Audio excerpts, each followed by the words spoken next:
Good morning, everybody, and welcome to day 3 of the Supreme Series, the Jayson Owen Open. This is the first event. I'm joined here by two absolute legends of the game, Lee Kendall and Chris Melling. Firstly, I'd just like to talk to Lee, just in general about the series. I saw you last night, probably the first time you had a chance to relax over the weekend, and you were sat watching Chris play his game against Mark Farnsworth. What were your kind of thoughts around that? This is where we need to be. This is a level we need to get to for everybody. I mean, these two are fantastic players. I mean, unfortunately, Chris didn't get through, but a roll here and there, he could have got through, and there's no doubt he can get back through.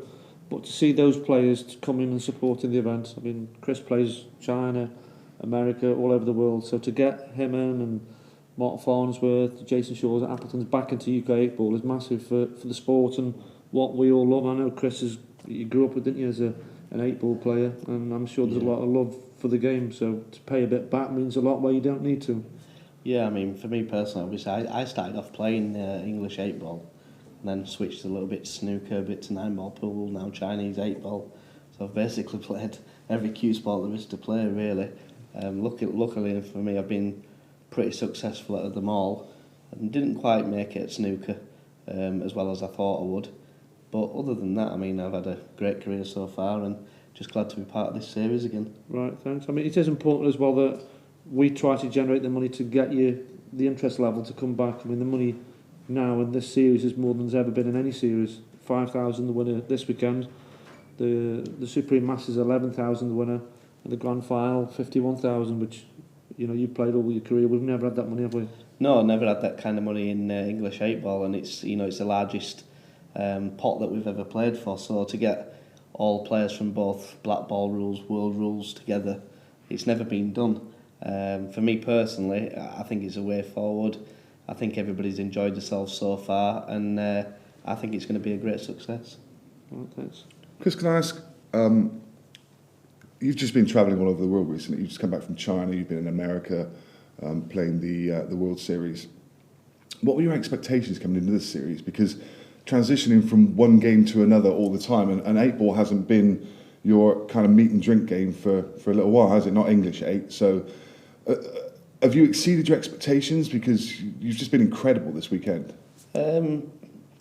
Obviously, without sounding arrogant or anything, I know I'm as good as anybody out there, and probably better than most. But just because I haven't played doesn't mean I haven't been queuing. I played the Catalonia Festival the last 2 years I've played in. I've won it both times. Yeah. So obviously I can still play a little bit. But obviously the quality of players who I'm up against, you've got to perform to the highest level. Unfortunately, yesterday I missed a couple of chances against Mark, which ultimately cost me the match. People can say, he had a couple of bad rolls here and there, and he had a little look off the break, but that's pool, that's going to happen. Yeah. You've got to take the rough with the smooth. So as we get towards the end of the series now, we're reaching the conclusion. There comes a little matter of the Calcutta, and of course the non-elite player now becomes important. There's 5 players in the running for it. Cole Bedford, I know he's currently playing Chris Melling. Callum Singleton, who I think Chris is going to be facing off against in a minute, aren't you? Yeah. You've got Callum, Adam Marlowe, Stefan Rosidi, and Chris Day. What are your thoughts on that? Well, it's important to get the players like those players who are not as big a name as Chris involved in these events, because they help to generate the prize money. So you have to try and find a pot that they can still win as well. So those players in the tournament prize money, one of those will win £250 no matter where they finish. And then with the Calcutta that we've done, wherever they finish, one of those people will win £3,000 this week. Yeah. Which they'd have to win God knows how many tournaments at English 8-ball to win that. Yeah. And that's whoever finishes best out of those 5. Now, if they make the quarterfinals, doubles. They're on £6,000, and if they win it, they're into the 30,000s. It's it's absolutely if they incredible. bought themselves, that is. And of course, for you, Chris, the route back through now through the losers' side. I don't know if you realise you're going to come across Tom Cousins at some time. I'm guessing none of these players hold too much fear for you, but for us as spectators, that's another blockbuster game. There's been some amazing games over the weekend. Yeah, I mean, again, on a personal note, I don't care who I play. No. I genuinely don't. I know how good I can play, and if I play to my full potential, I win. It's as simple as that. Super. And every player must think like that, because there's no point being here if you don't think like that. Yeah. Tom's obviously an unbelievable player, and I've got a lot of respect for Tom, as I have for the majority of the players in the event. So you've got to play well against guys like Tom, and the way I'm playing, I can certainly win. There's no doubt about that. But going back to the double elimination thing, obviously getting beat yesterday, I mean, I don't look at it, again, I don't look at it like that. I just think, well, today's a new day. It's a new tournament. I don't think, well, I lost yesterday. Yeah. Because there's nothing you can do about it. Yeah. The longer it's in your head, the more it's going to affect you. A great mindset to have. And when you get to the quarterfinals, you're all on one life. So it doesn't matter your route there as long as you get there. Yeah, of course. And like I said before, you know, there's so many quality players. You've got to play brilliant to win this tournament. It's not like, you know, with all due respect, a UK tour where you can get 3 or 4 easy matches. You know, an IPA tour, you can get 3 or 4 easy matches. You're up against the very, very best here. Yeah. And we're only missing, in my opinion, 2 or 3 players, which is obviously Mick Hill, Gareth Potts, and I'd probably put Keith Brewer in that. I mean, the guy's a legend. Yeah, yeah. Mick will be back for the next one, which is good. Yeah, that'd be brilliant. It'd be great to see Gareth play as well, because when I played back in the day, maybe 10 years ago, the tour was just ridiculous. And I know people on social media go back to, oh, he's this good, he's that good. The class of 10 years ago, I don't think will ever be bettered. Well, I think you're proving it to a certain degree, because you've not even played the game, and that's not belittling anybody, because you haven't. None of you guys have won it yet. But you've shown your level, you've shown your standard. Where to come back in, that team or that team of players was still fantastic, and they are the legends of the sport, in my opinion. Yeah, I think you've got Carl Morris, Darren, Jayson Shaw, myself. And we're obviously still in the event, still a good chance of winning. Rob Chilton as well. Rob Chilton's not played for a couple of years. I know. You know, I'm just basically talking about the American pool players. Oh, of course. Obviously, Carl's not played a great deal. He's into his property and what have you. So he's not played. But it's good to associate with these guys again, because we haven't seen each other for a long time. So it's good to have a bit of a wind up and a bit of a laugh with each other, like we've always done. Yeah. Yeah, and those greats you're saying, probably the only other one you're missing is Twisty, and he's won 2 world titles. Yeah. It'd be good to get him. Yeah, get his paintbrush out of his hand and get his key back in his hand like we've done with other people. Yeah, I'd love to see Jayson. He's one of my best friends on and off the table. Spend a lot of time down at his house, and he comes up to mine, and you know he's one of them players that can absolutely blow anybody away. But he's not playing as much. He's concentrating on his home life. He's just had a new child. So yeah, you just got to sometimes put things in perspective. Yeah. And he's got to look after his family at the moment. Okay, gents. Well, onwards with the action. On a personal note, I'd just like to say thanks to Lee Kendall as a pool fan for putting this tournament together, because seeing games, that for me last night was the epitome of pool for me, watching a couple of heroes of the game, Chris and Mark. And we're going to see so many more games today. None more than the one just about to start on the main arena table. It's Jayson Shaw against Darren Appleton. It needs no more billing. It's one of the games of the decade for me. And I'm absolutely thrilled. I'm going to hand over to the commentary team, who is actually me. And so I'll hand over to myself, and we'll speak of it again very shortly. Thanks very much, gents. Appreciate your time. Cheers.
Sirs, good morning and a very warm welcome to event 1 of the Supreme Pool Series. This is day 3.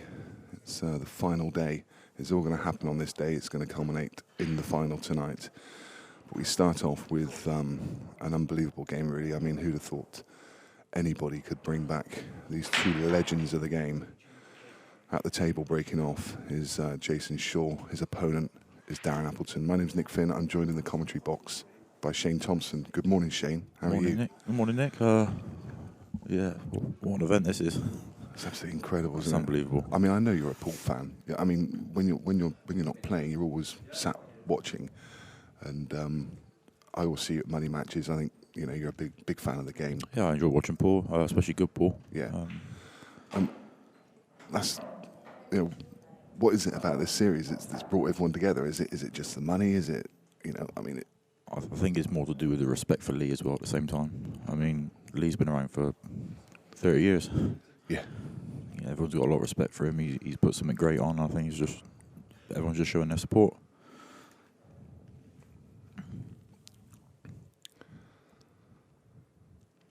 And it is an absolute thrill, like I just said at the top there. Who would have ever thought, you expect to see these 2 players on an American pool table, but who would have ever thought that we would pull them back together on an English 8-ball table? It's crazy, isn't it? Just amazing. Crazy.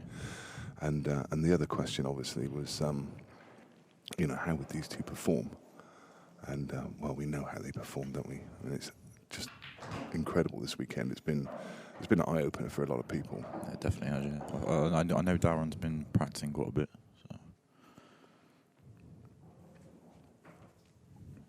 Not sure how much Jayson's been practicing, but he's playing really well. Yeah. But we've said it before, there were people who questioned whether these guys could come back into the game and be as good as they were, as we know they could be. But they're just born winners, aren't they? They're competitors. It's in the blood. So let me just run through a little bit about the 2 players. I'm sure most of the people watching at home already know them, but at the table now is Darren Appleton. He's 42 years of age, and in fact that surprised me a little bit when I read 42, because he just seems to have been around forever. Yeah. His nickname is Dynamite. He used a Predator cue and a Rasslin Billiards. English pool cue is Jayson Owen cue, and he uses Elkmaster and Kamui tips. His pool achievements, I'm not going to even try to run through them all. He's a 4 times world champion at 4 different disciplines. That kind of says it all. And then the list just goes on and on and on. Absolutely incredible. And obviously, 7 Moscone Cups. So, really recognisable face. He started playing pool at the age of 15. Obviously comes from a pool family. His brother... his brother Shane plays, and also Andy. I think it's his cousin. Is it cousin? Yeah.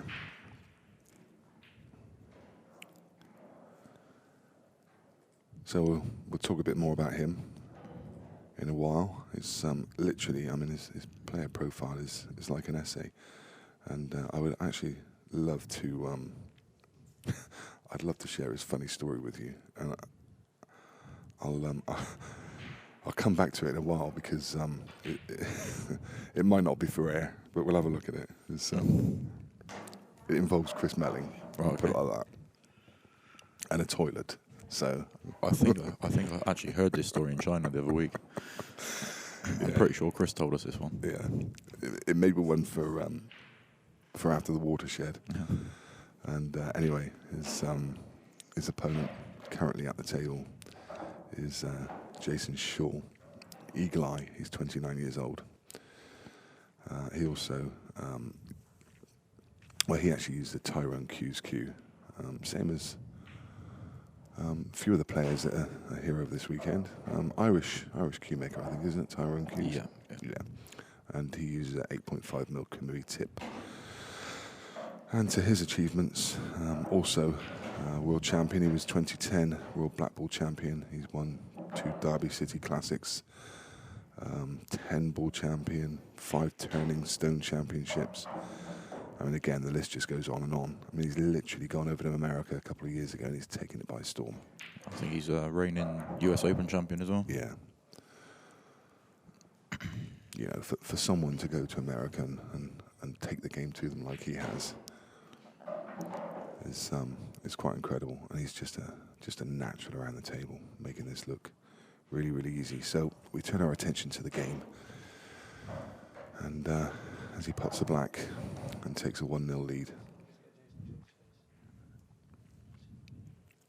There are a number of other games in play around the arena. In fact, I think there's around about 12 games in play at the moment. If you want to keep up to date with all the scores, you can find them at qscore.com if you search for the Jayson Owen Open. Also, if you like a bet, we do have an in-house bookie, Jed Ronan. I would love for you to take him for a few quid. So go across to the Players Pool event page. He posts all the odds up there. They're up about half an hour before a round starts, and they're being updated all the time. So find yourself a nice accumulator, give yourself an interest. Carl Morris is currently in action against Ronan McCarthy. Carl Morris has been phenomenal this weekend, and the bookie priced him up at 5-2, at which point people were literally running towards him with money in their hand. He leads Ronan McCarthy 2-0. Mark Farnsworth is beating Scott Gillespie 3-0. No Raybone against Liam Dunster.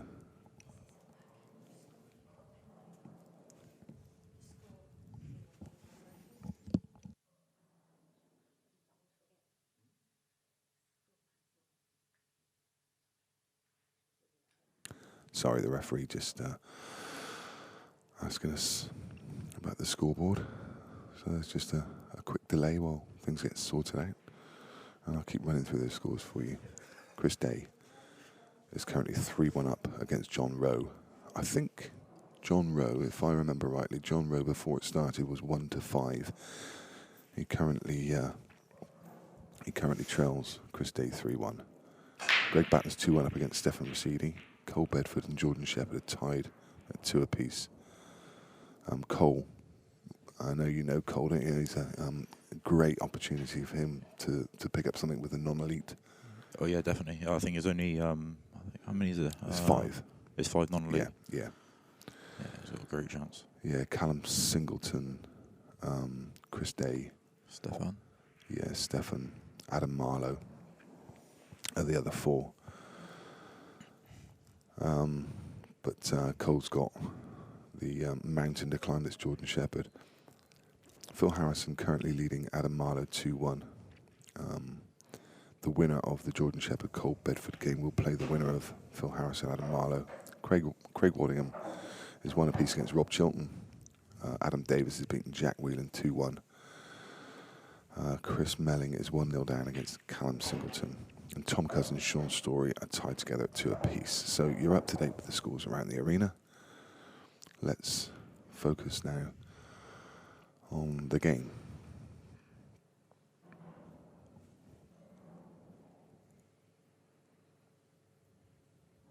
You sure on red here? Yeah, it is. Yeah.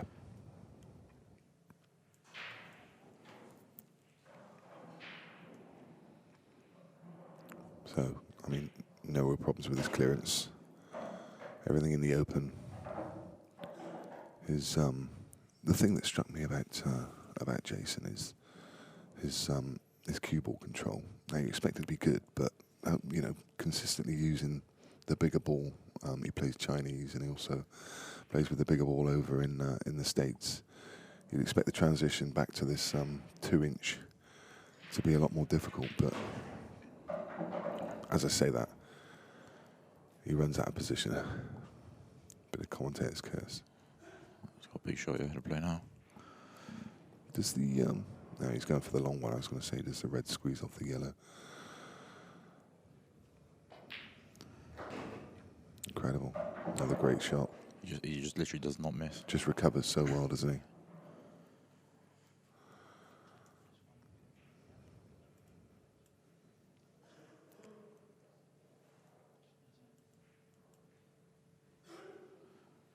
Just no fear whatsoever.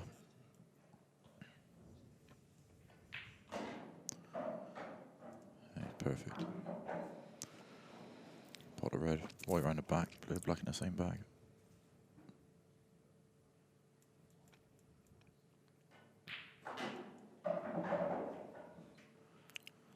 Brilliant. So far, Jayson Shaw has just started the day, hit the ground running. As he finished last night, he's 2-0. We saw him on the stream on day one, late on day one, and he was sublime. And of course, I probably shouldn't remind you, but you met him in the first round. I'd be interested to know what were your thoughts before the tournament started, because there was quite a lot of hype on social media about these two coming back into the game, and then of course you come out in the draw against him. Was it a kind of, I don't mind that draw because he's gonna he might find this there was a big question about whether they find the transition back difficult or whether they hit the ground running. Yeah, I mean, obviously the bookie priced it up as me favourite, but like we said, the guy is an animal. And any cue sport that he plays, he excels at. So I always knew it was going to be a tough game, but obviously people have got their opinions, and obviously Jayson did not really miss a ball. I pretty much, the 2 games I've lost, I've not done anything wrong, to be fair. A couple of dry breaks here and there, but it's poor. Yeah, it's a bit of a hard school, isn't it? It'd be like that for the whole series, to be fair. I mean, there isn't really any easy draws on this event.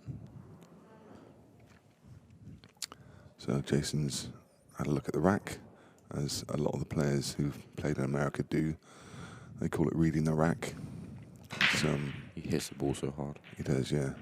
Players like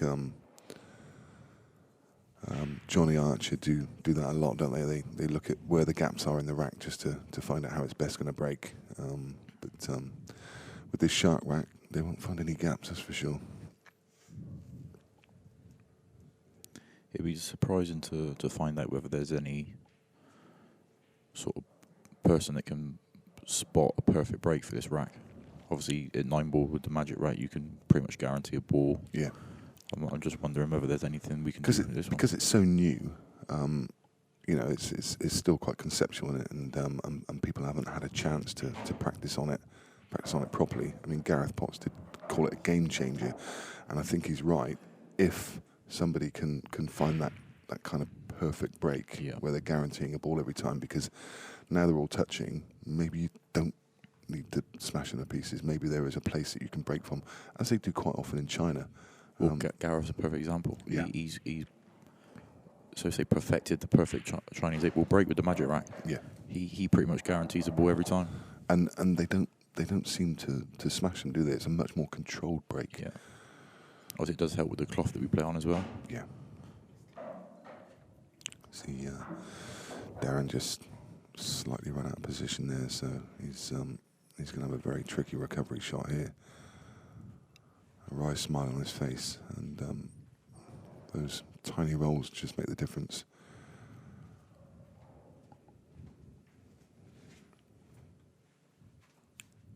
I mean, this is tough now. You can play it as a double, or you can play it, playing it to middle. So it gives Jayson another look at the table. Some 2 reds on the left-hand side of the table would be tricky. But obviously it does go in the middle. So this is a winner's side game. Therefore, it's a race to 11.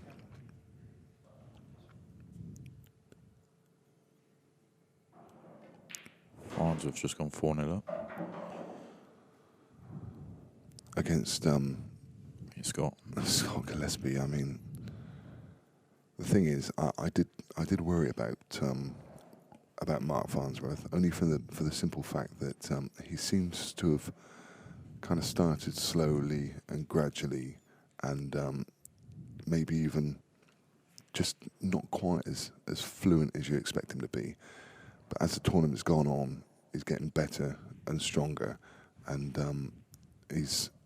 Mark Farnsworth is always a feature, but I think he's a real feature in this one. Yeah, he's going to be really tough to beat. And he's turned up on the last day. And he's ready to go. 4-0 up against Scott Gillespie, who, as we know, fantastic player. Yeah, I think the game with Chris last night showed how much Mark wants this. Yeah. He played really well. He did. Really, really well. And I think we use the word a few times on commentary, and I think it sums up Mark, and that's clinical. Yeah. When he's got a finish in front of him, he just doesn't make any mistakes with it. It's just relentless. So we are streaming 4 tables. I can see across on one of the stream tables is the Carl Morris game. So you've got Carl Morris playing Ronan McCarthy. I'm not sure what the other 2 games are, but if you want to see any of those, go to playerspoolevents.com and you'll find all the links, or you can just go there via the Beard Productions YouTube page. I think it's. I can see him from here. I think it's the Chilton Wad game and the Story Cousins game. The other 2. Sean Story 3-2 up on Tom. So if you want to see any of those players, then feel free. I mean, it would be my advice to load up the smart TV with Jayson Shaw against Darren Appleton and get the iPad or laptop out, or whatever it is, stick it on the arm of the chair and load up one of the other 3. Because this is where it is at the moment. Jayson Shaw is finding life quite easy, punishing the mistake from Darren, and he leads 3 frames to 0. And already looking ominous. I mean, it's still very, very early, but Jayson's not missing a ball. Yeah, he's looking good, yeah, real good. Just nothing seems to faze him.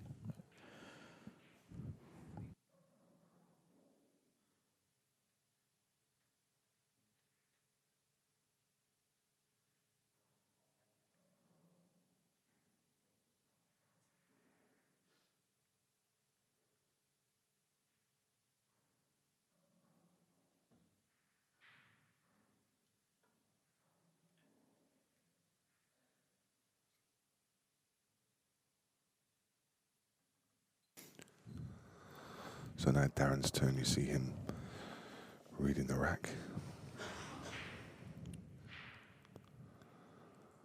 I'm sorry if we sound a bit like Ted Lowe, Whispering Ted, if you remember him, the famous snooker commentator. But it's very quiet in the room today. This is the problem with the early morning games. As the day goes on, the room fills and there's a buzz around it.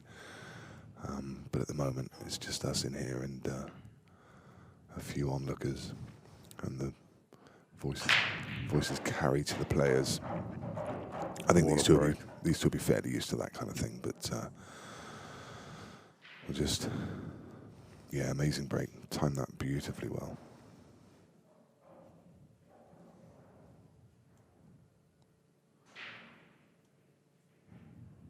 He's using his 9-ball break here as well. Yeah, I think that's. I think I'm right in thinking it's one of the Predator cues, is it? Yeah, it's Revo shaft. Revo shaft, that's right. Yeah.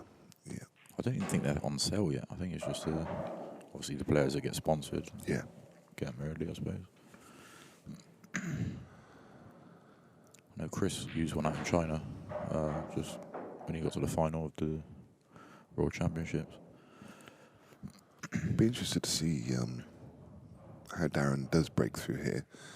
In his day 1 match, we opened up with Darren Appleton versus Clinton Hansen, and they were both alternating between the front ball break and the cut break. It was quite strange actually, because Darren was breaking really, really well, but then he'd just randomly go across to the cut break. Is that because Clint was getting balls off the cut break, or? Yeah, but Darren was getting balls off the front break as well, and even Clint was kind of cut breaking sometimes, and then going back to the front ball break. It was I guess they were just testing out which ones were the best. It's a nice clearance from Darren. He's just slightly out of ideal position here, but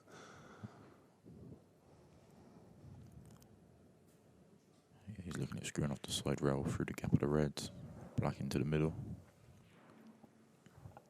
I think he might be able to screw off the red. Come back out. No, he's not going to.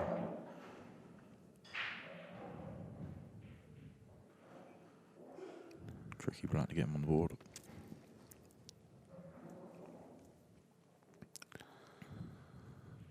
we just go back and oh, wow. That's not anything that you expect to see from Darren Appleton. I'm just going to go back and mention the Calcutta. I think there's two factors for me. I mean, the last Calcutta made around about 70,000, and I think it's going to go up quite considerably. And the two reasons I think that, firstly, the rack itself has kind of made the rules a bit irrelevant. Yeah.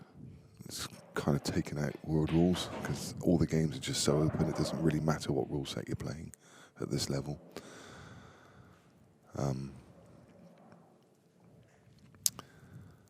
And also, I think there aren't going to be any players slipping through the net. I mean, can you imagine how much Jayson going to go for in the next Calcutta? I know. What did he go for this one? Was it 1,500? I think he went for 1,500. But, you know, now these boys have come back and they're doing what they do. I mean, whoever bought Jayson in the Calcutta, they must be over the moon. Yeah. I think it was Kevin Moyles. I think Kevin Moyles bought Jayson. Oh, he did, yeah. Over the moon at this performance. I wonder if he's over the moon at buying George Tierney.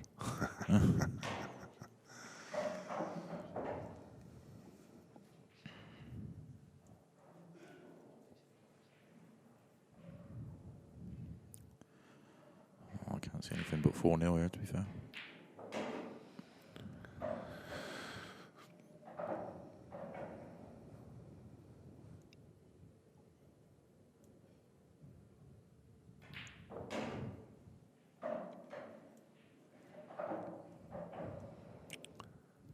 He's not missed a ball. He doesn't look like missing a ball. There's a few informed players in this tournament. Jack Whelan is one of them, but he's got a hill to climb because he's playing Adam Davis, who is a specialist World Rules player. He currently trails Adam 3 frames to 2. Jordan Shepherd is tied up still with Cole Bedford at 3 frames apiece. Scott Gillespie's got himself on the board, and he now trails Mark Farnsworth 4 frames to 1. Carl Morris is 2-0 up against Ronan McCarthy. Chris Day and John Rowe locked together at 3 each. Stefan Rossidi was 2-1 down against Greg Batten, I think. He's won the next 3, and he now leads 4 frames to 2.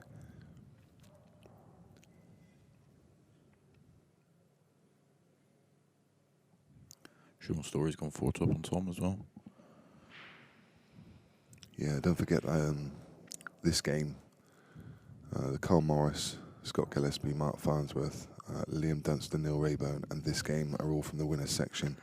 All the other ones we mentioned are from the losers section, so they are on their last life.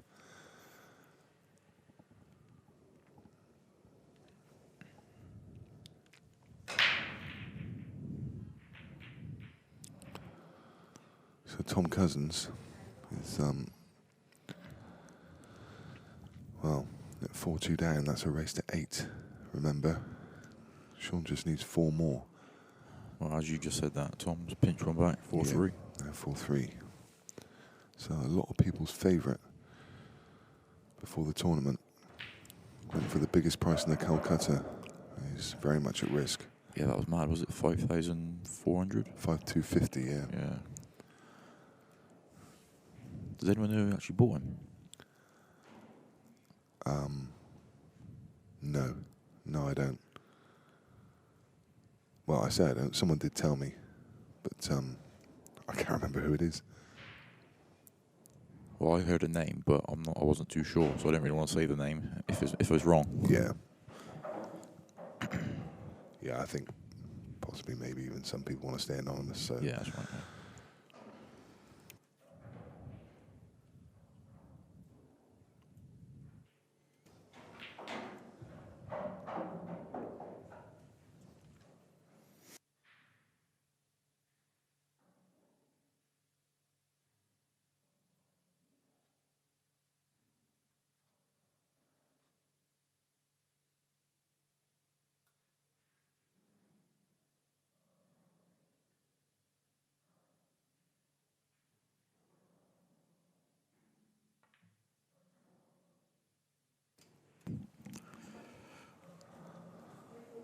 So it's just not happening for Darren at the moment.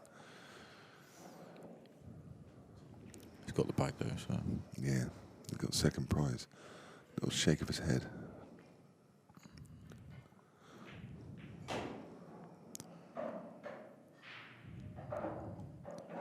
doesn't want to let Jayson go too far in front. I mean, 4 frames sounds a lot, but it's really not. I mean, Yeah. It's not too many mistakes, is it? It's you just need a couple of try breaks from Jayson and you can get yourself back into the game.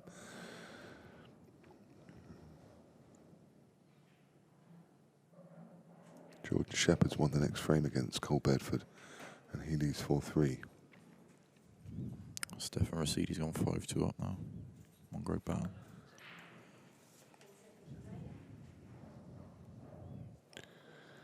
Yeah, Greg's got a battle on his hands there for sure.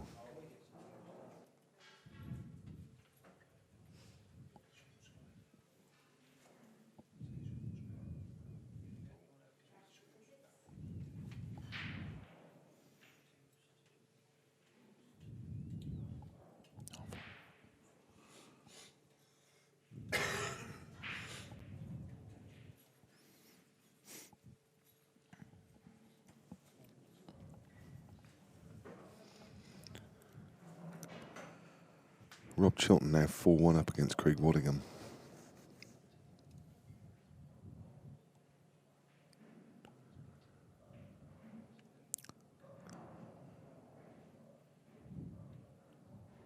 Liam Dunster 2-1 up on the Araber.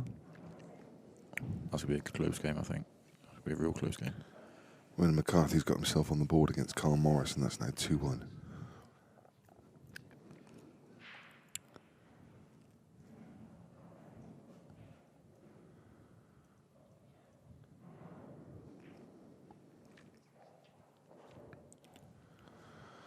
Didn't expect to see too much tactical play between these two, but with that missed pot and the ball going over the pocket from Darren, it's kind of forced that situation.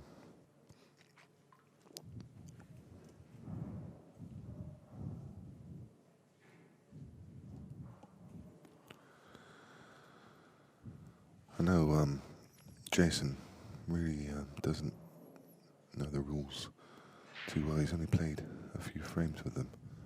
Yeah, I definitely favour Daz in this sort of situation. Yeah. In fact, there was a confusing situation the other day when Jayson was playing against Gav Robinson and potted one of each set, fouled and snookered Jayson behind a couple of balls, and Jayson was asking the ref if it was if it was a free ball, if he could pick up the white, and the ref of course has to say no because he's not asked the right question. Yeah, that's right.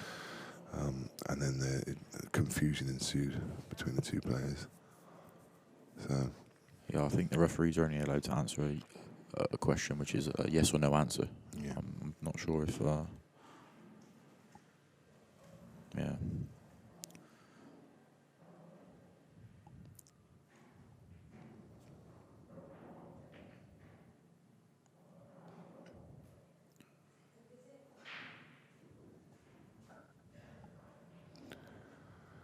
Jayson with his back to the wall in this game. Darren, big favourite.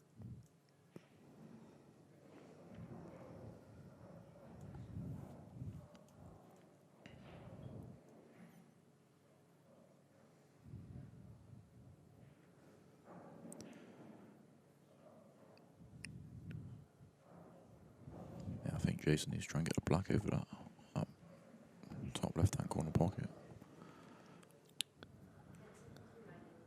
Yeah, I wonder if he recognises that, and it's that kind of stuff really does need a fairly deep understanding of the world rules, doesn't it?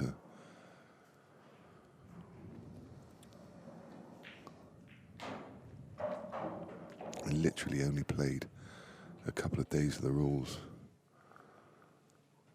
before the event started. Yeah, he said to me Friday that he played for 2 days, felt he was good enough, and that was it. But like we said before, the QS, that's what they do for a job. It's just obviously getting used to the different equipment. Wouldn't it be quite incredible if he did go on and win this event, and having done so with just 2 days of practice of playing world But it rules? wouldn't surprise me. Yeah, I know.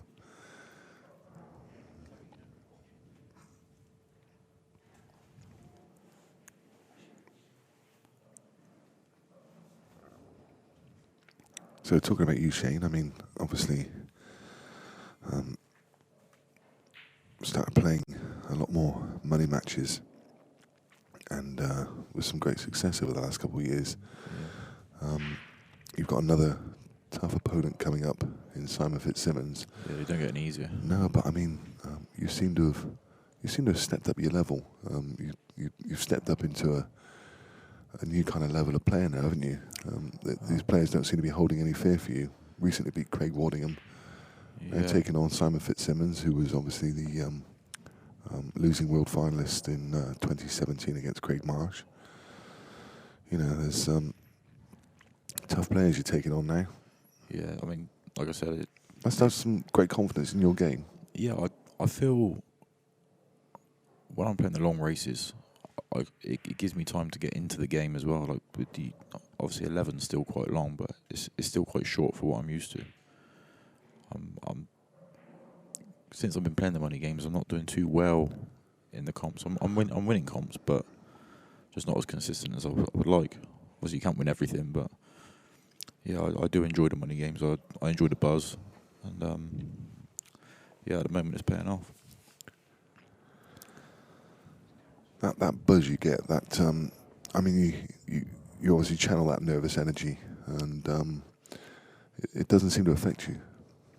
Yeah, I try and keep all the nerves under wraps, but obviously you do get nervous, and anyone who says they don't, they are lying.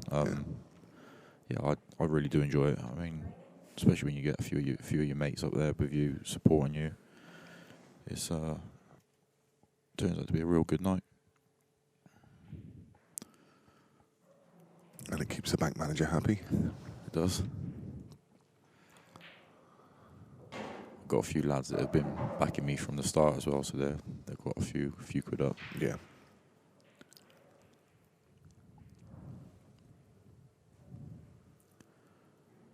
And the plan there, is it just take one game at a time, or do you just plan to just keep testing yourself and challenging yourself and try and take on tougher and tougher opponents? I think obviously you've got to take the easiest games you can get. Obviously, it's hard to get games now. I mean, the only games I'm getting is obviously the likes of Fitzy, obviously Craig. Obviously Craig did give me a start, but for me to play Craig off levels would be absolutely stupid. Yeah. And it would be a game that I would never take on off levels. It'd be just suicide. But I feel like I can beat anyone on my day. So obviously, with the money matches, it is about money, and it's about keeping your money, keeping your backers' money, and making money. So. Yeah. Well, this tactical battle ensues. We'll just have another sort of virtual look around the arena and see what the scores are. Scott Gillespie and Mark Farnsworth have shared the next frame, so Mark is now 5-2 ahead. Those are races to 11, so Carl Morris, Ronan McCarthy seems to be stuck. I think they must be playing a tactical frame. But I can look across, and there are a lot of balls on the table close to pockets, so That one's been 2-1 for a little while. Liam Dunster and Neil Rayburn are 2 each. Jayson Shaw, obviously, you can see in front of you. It's 4-0 ahead, so that's the 4 games in the winners section. On the losers side, John Rowe against Chris Day, 4 frames each. John Rowe this weekend, I mean, we always knew he was class, but he's showing why he was world champion. Yeah, he's a great player. Nice bloke as well, real nice bloke. Stefan Rosidi currently 6 frames to 2 up against Greg Batten. And that's going to be a tough route back now for Greg. Greg would have been bitterly disappointed in losing in the winners section last night to Liam Dunster, and he's got his back to the wall. So Cole Bedford is currently 5-4 up against Jordan Shepherd.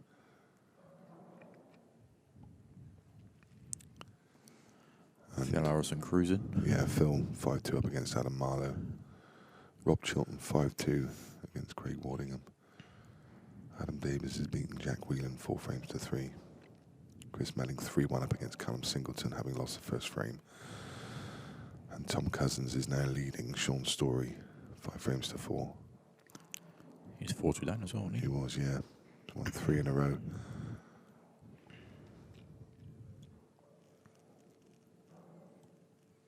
So who's your pick for the comp with what's left then, Nick?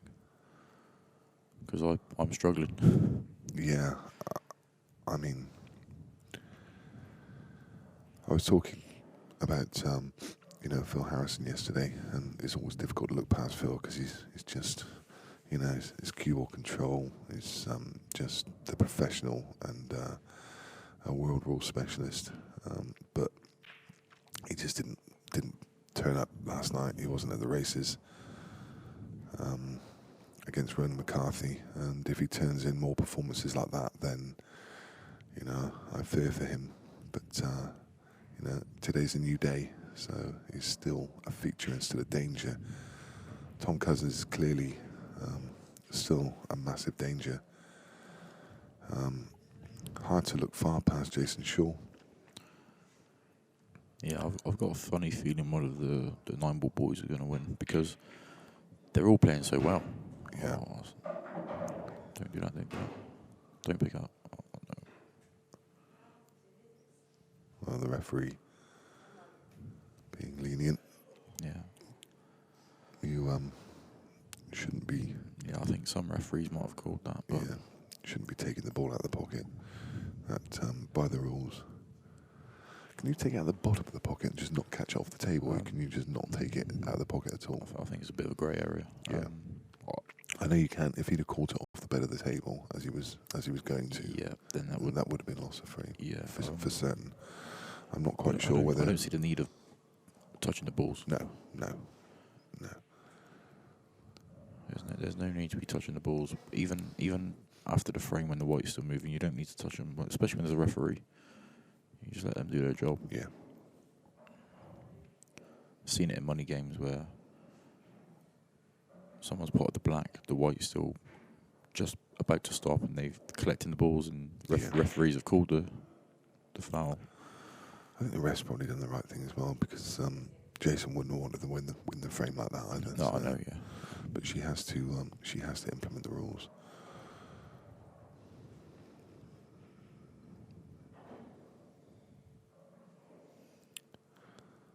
So I would suggest that Darren should be potting this yellow, and then You can either move the black away or just start potting his reds. Yeah. Probably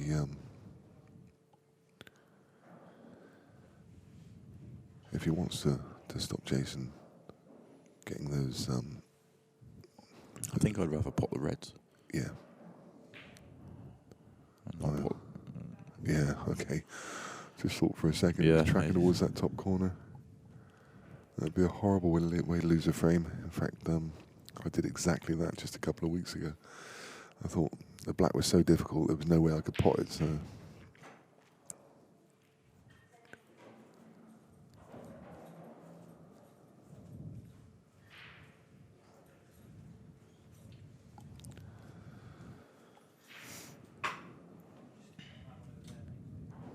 Is there value now with the black where it is, in Jayson dropping the maybe not forcing the issue yet, but dropping the of course he can't, can he? I was just thinking about dropping the black on top of the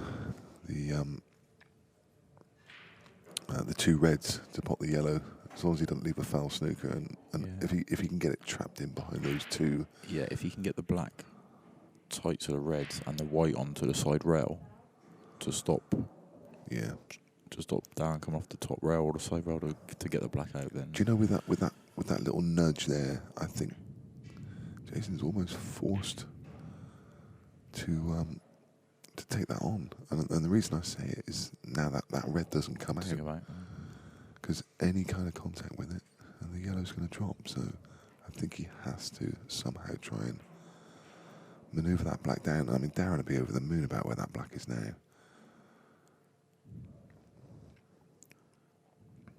He'll be absolutely over the moon, because Darren just needs to start potting the reds now. Yeah.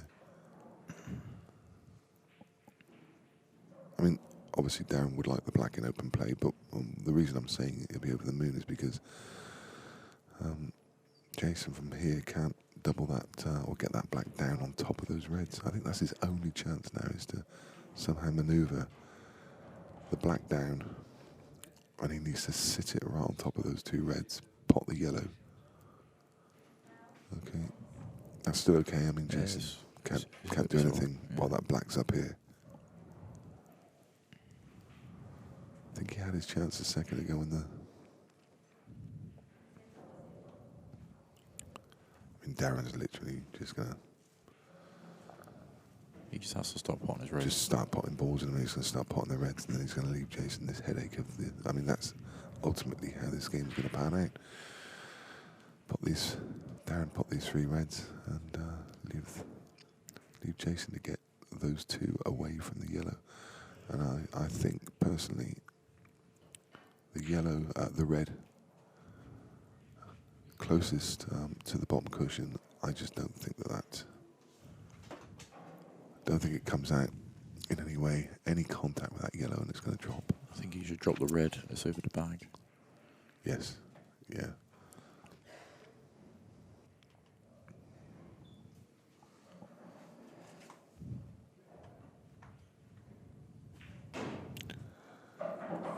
Darren really showing his knowledge of the rules here.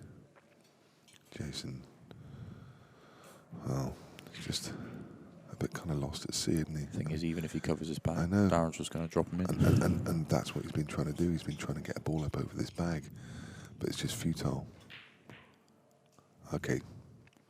So he was just trying to. He has got the right idea. Shows how astute he is, not knowing the rules, but he knows he's got to get that black down there.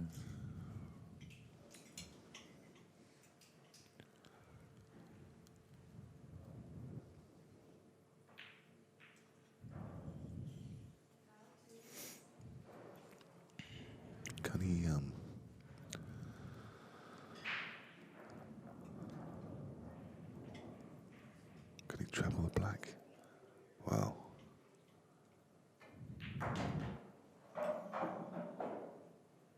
That's just shows a little bit of lack of knowledge of the rules, because that's not a good shot. Obviously Darren's just going to call foul snooker now, and he's going to nominate the red just above the yellow, play the plan. Yeah, that was a bit of a... Yeah, that's just Jayson showing a lack of knowledge of the rules.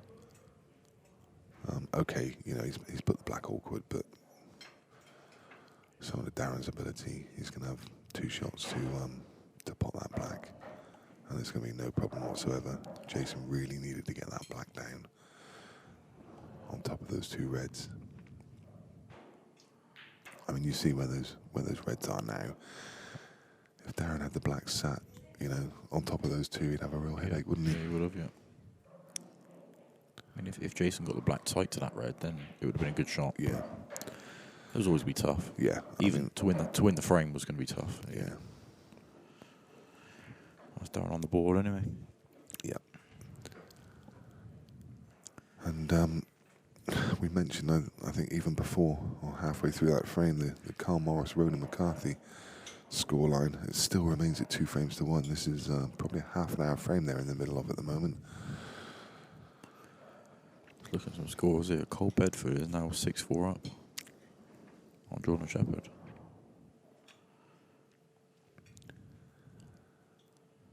Yeah, Cole's been a bit of a revelation this weekend. I mean, we know he's a decent player, but he's played really well.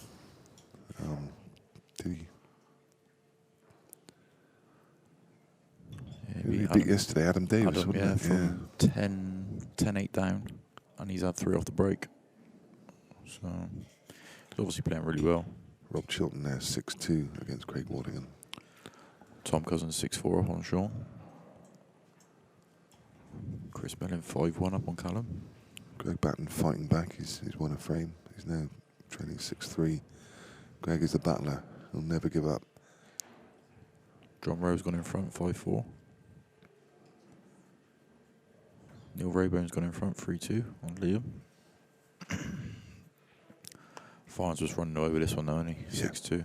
Yeah. I mean, when you said who do you fancy, I mean, I didn't actually finish because, I mean, Mark Farnsworth. There's 4 for me. Mark Farnsworth, Tom Cousins, Phil Harrison, and Jayson Shaw.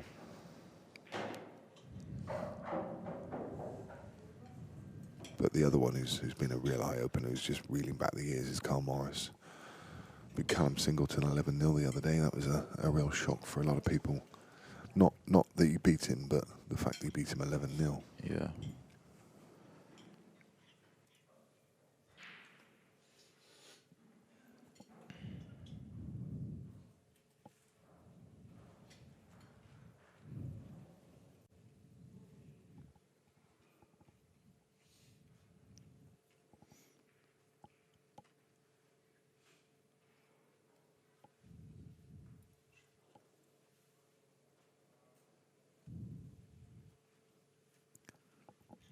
Jordan Shepherd's pulled one back, 6-5 now. Phil Harrison 6-2 up on Adam Marlowe.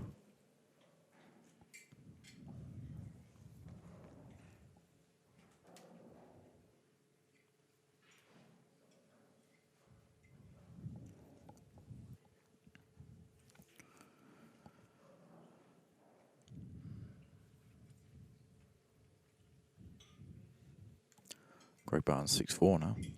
He's on the comeback.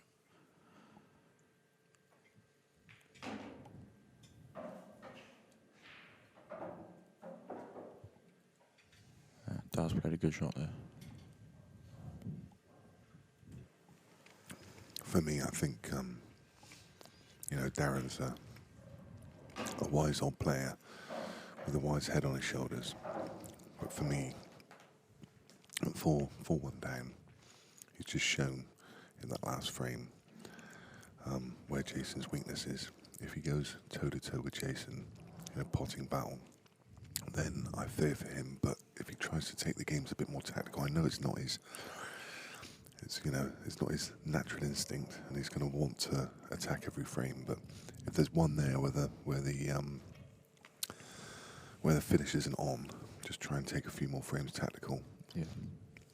Just take the wind out of Jason's sails. Yeah, anyone that wants to go toe-to-toe with Jayson needs a head testing. Yeah, exactly. Point-wise. Yeah.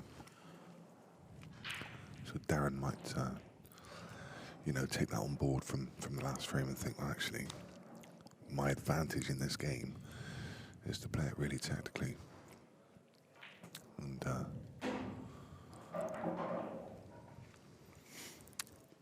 mean, Darren should be getting these anyway, regardless. oh yeah. This frame, regardless, he should be taking out this finish. So he's gonna have to play 1 to left corner first, and he'll leave himself.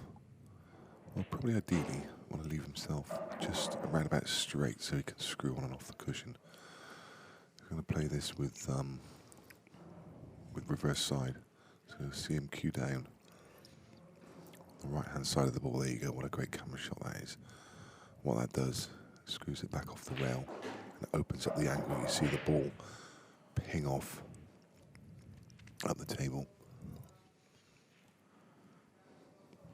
This table's so nippy as well, you can get back down there with ease as well. Yeah. Caught me out a couple of times yesterday.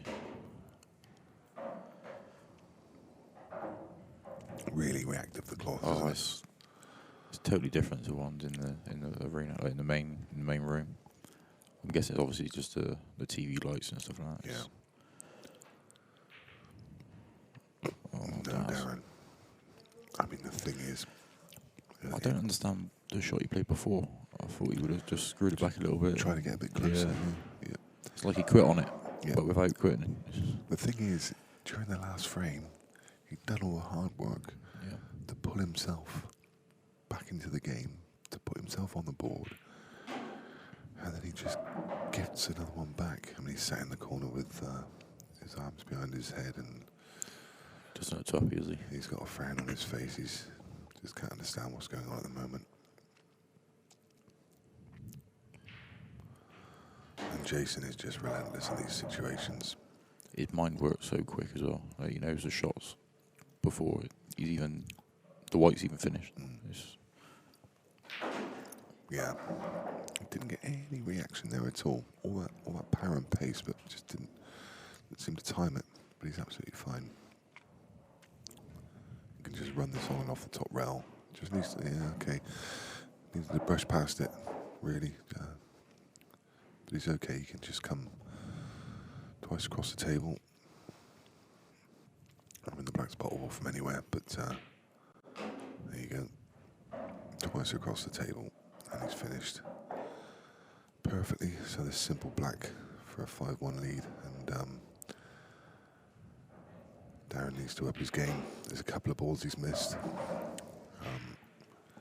Both of those were very makeable finishes, and if he'd made them, this would be 3 each. But as it is, it's 5 frames to 1.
So players just had a quick bathroom break. And, they're back with the action.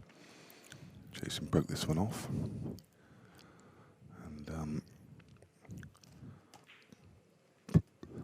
in the middle of yet another clearance. Tricky finish this, though. This not an easy shot. A good test of cueing. He's feeling good as well. I just spoke to him in the toilet and he said he's feeling really good. So.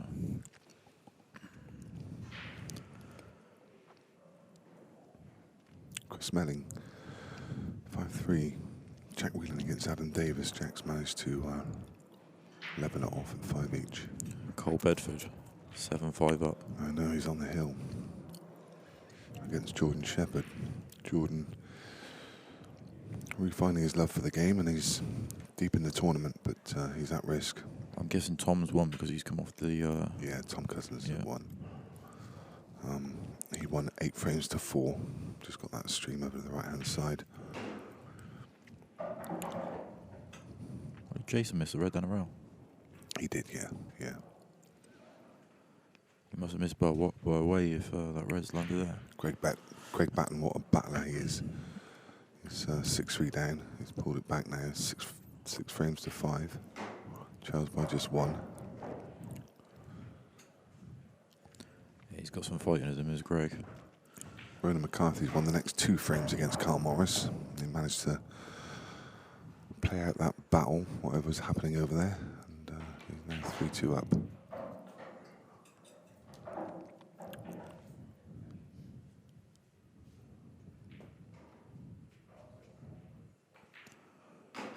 Daz looks like he's loosened up a little bit. Yeah.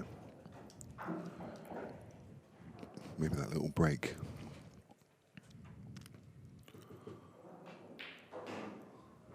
He went and grabbed himself a cup of coffee, so maybe he needed that. Phil Harrison's on the hill versus Adam Marlowe. So just looking at these non-elite players. So currently Callum Singleton is losing to Chris Melling. Adam Marlowe. Adam Marlowe is probably going to lose against Phil Harrison. He's 7-2, unless there's a miracle there. Cole Bedford's beaten Jordan Shepherd 8 frames to 5. Chris Day is 6-4 down. Chris Day is 6-4 down. Stefan Rosidi. Was he? He's non-elite. Or was he? Yeah, he was in a group, wasn't he? I think he was in a group. I've got them. Yes, Stefan Rosidi. So, if things continue as they are, Stefan Rosidi, well, it's probably going to be between Cole Bedford and Stefan Rosidi. Is it just the best non-elite prize for the Calcutta, or is there a prize in the actual prize pot as well? No, there's a prize in the prize pool as well, I think. Is that right? Yeah, I think there is actually. I think, if I'm not mistaken, I think Jed Ronan has put up a prize for the best non-elite player. Right. Yeah, there is a prize. I think it's £250 plus. I think Jordan Shepherd just lost because he just walked into the room. He has lost. Yeah, that was the Cole Bedford game. Yeah. Cole beat him 8 frames to 6. Jordan will not be a happy man. No. But it's good to see him. As I said a couple of times, it's good to see him kind of refining his passion for the game. He's fallen out of love with it a little bit over the last year or so. But he's been buzzing about this weekend. Well, anyone who's not buzzing about this weekend then shouldn't really be wanting. Yeah, true. That is true. I mean, there's even people here that's been here from Thursday night that aren't even playing. I know. My hotel was full with just spectators. Yeah. Just people just here having a few drinks and amazing. I fear for the capacity of the club when it gets to the grand final, because we've been busy. We've been busy this weekend, but when that grand final comes, I know that people. I think there's a coach load coming down from the northeast. I heard. There's people planning to come from everywhere. Imagine the Kolkata for the last event. Oh. Yeah. I mean, I seen Rusty put a comment up last night saying he reckons 200 grand. Whether that happens or not, I don't know, but It wouldn't surprise me. And the other thing is, as a bookie, facing a new set of rules, how do you price it? Who's it going to favour? I haven't actually read the rules properly yet, so I don't even know what the rules are, so to speak. But from what I've been told, they are quite good. Very attacking. Yeah. Really, really attacking. So there's no longer any kind of foul snookers. There's no totals. Yeah. I'm not really one for reading rules. I'd rather just play and learn. If you I mean, you can skill shot, you can DF, and if you DF, it's just loss of turn. Yeah, so it's similar to Chinese 8 ball then. Chinese 8 ball, and your opponent hasn't got ball in hand, so he has to play it from where he is. So there's no value in covering a bag, because if you cover a bag, then your opponent could just drop it in and leave you in a snooker. And you have to play it from where it is, and you've only got one shot. So I don't know. I can't even get my head around how what about a normal foul? Is that ball in hand anywhere on the table? I don't think so. I think it's ball in hand behind the line. Right. But it's again, I'm no expert on the rules, but I know they're pretty much Chinese with a few tweaks. Yeah. If anyone's interested in that rule set, then you can find a copy of them on the Players Pool Event webpage on the Facebook page, and I would imagine they'd probably be on the web page as well, which is playerspoolevent.com. So do head across there. Great shot there from sure. Yeah, it really was. You saw the ball just divert slightly as it went up the table, but you can see the finger marks. thick finger marks. This would be some shot. That is a brilliant shot. He just hits the ball so That well. is, I mean, that's incredible. The timing of that shot, I can't even describe. Do you know what makes me laugh is that he plays with a 13mm 9-ball cue most days, and he's rocked up here with an 8.5mm Dragon cue. And it's what I mentioned. It's actually been split and got glued together. The cue ball control is just incredible. How you can just come from one game to another, just transition between the two. So, let me just... Adam and Jack 6-all. Yeah, that's a good battle. This one, Callum Singleton, Chris Benning 5-all. So Callum's come back. Callum Singleton showing some real class this weekend. As we mentioned that... Talking of class, Greg Batten back to 6-all. Yeah. Here we go. Battler, real fighter. That's what I've been practicing with Greg the last few weeks, and he's got some fight in him. Oh. Yeah, never gives up. Just keeps going. Funniest thing was after we had a practice on Tuesday, and after the game he's going, Shane, he goes, "Can you put a tip on for me?" I was like, "What's the matter?" He goes, "I don't like this one." So he's had a new tip put on Tuesday, and he's absolutely flying.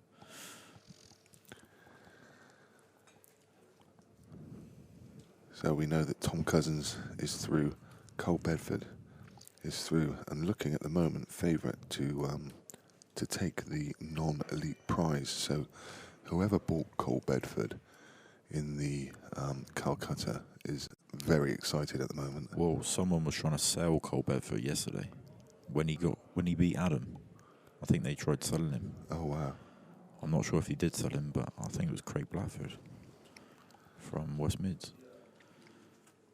But I hope he probably did. Well, he's hoping he didn't sell him now. Yeah.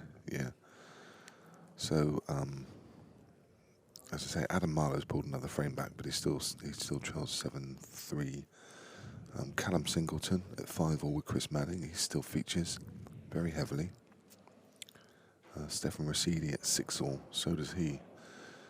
Chris Day is as his back against the wall. He's 7-4 down. So 3 players still very much in the running, but Cole Bedford is very much favourite now because he's already beaten Jordan Shepherd. He's had some great results this weekend. Cole has whatever happens to Cole now, he can hold his head high, can't he? Yeah. Walk away from this tournament knowing that he's taken some great scalps. It just I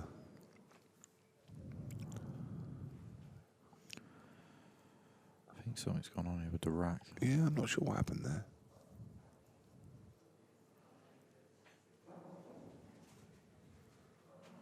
They are quite fiddly, but I think when you get used to it, after about 4 or 5 frames of doing it, I got the hang of it, and it was going a lot quicker. There's several ways that I've seen people do it. The way it's advised to do is take a ball in each hand, build them from the second row back, 2 balls at a time. It's pretty quick.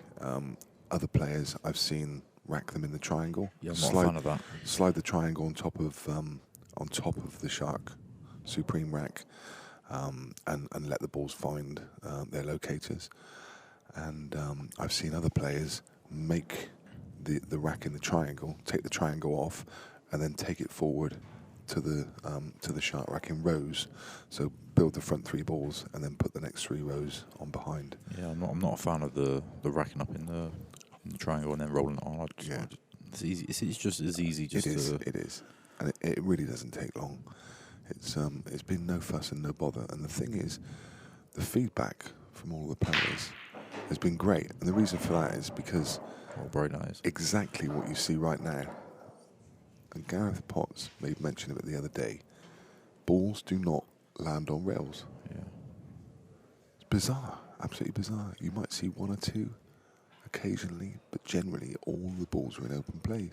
And any good attacking ball player, that's all they can ask for. Yeah. They just want open frames. I think it's a bit of a leveler as well.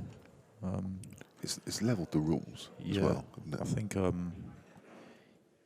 someone like Farnsworth, who knows that he doesn't break well most times, this weekend probably the best I've seen him break. I mean, last night against Chris, I think his break was really good. But what a game that was, by the way.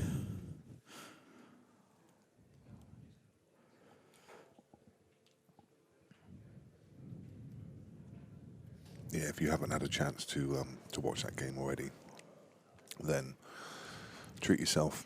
It's there on YouTube. Go find it, because Chris Melling versus Mark Farnsworth, that was an amazing game. It swung both ways.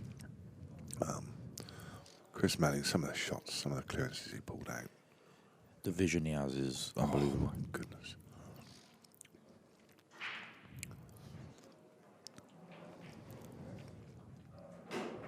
That was a brilliant game.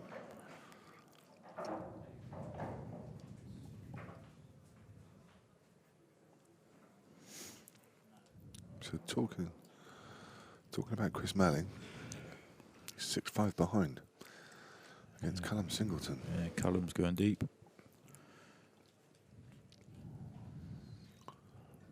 What a talent he is. Yeah, last few years Callum's been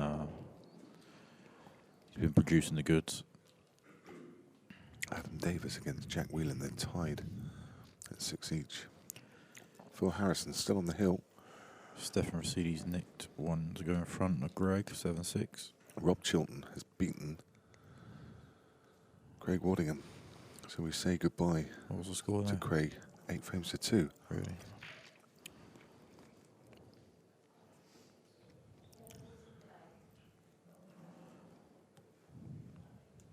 It's quite surprising that. Not the result, but the score. No. When you think the score is surprising.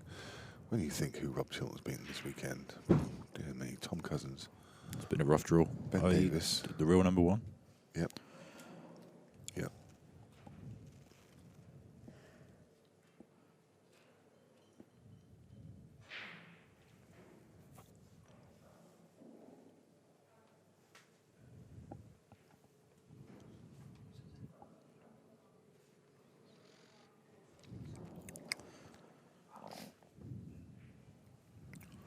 Shot there from Daz.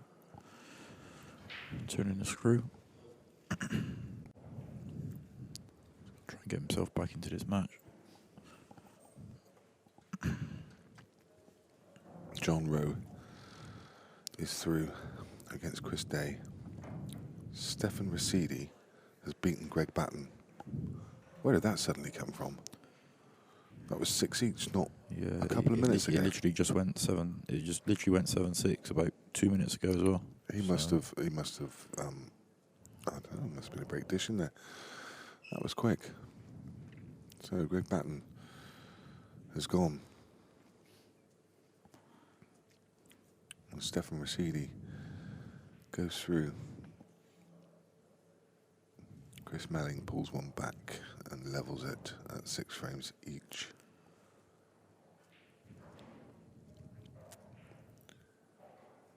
Neil Rebone, 4-3 up against Liam Dunster. That game could go on for a little while yet. Chris will just nick one back to go level.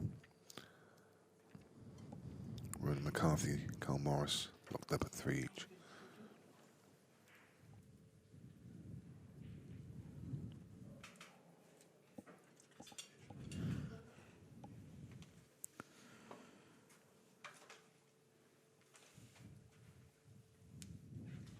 Neil Rebone 4-3 up on Liam Dunster.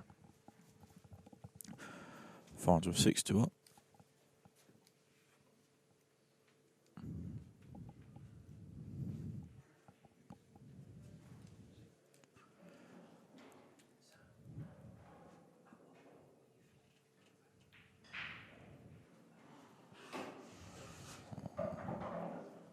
I think Jay's tried covering the back there, but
Dad's on the finish.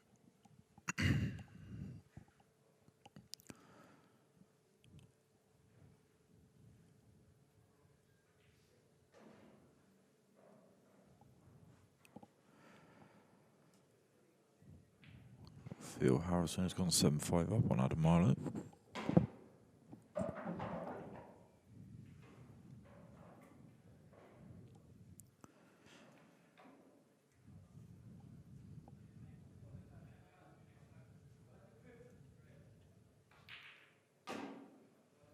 Oh, that's a great shot. Vintage Daz.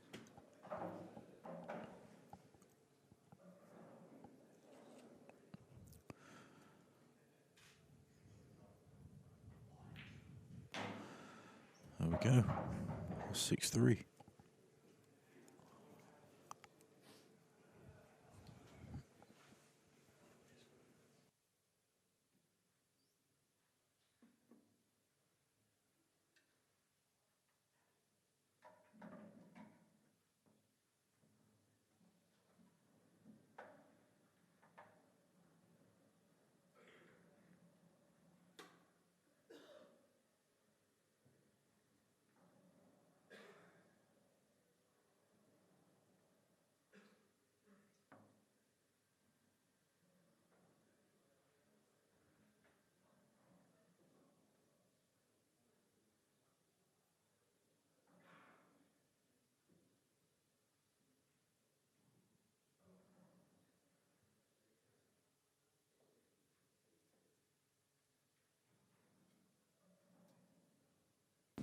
So Darren winning that frame.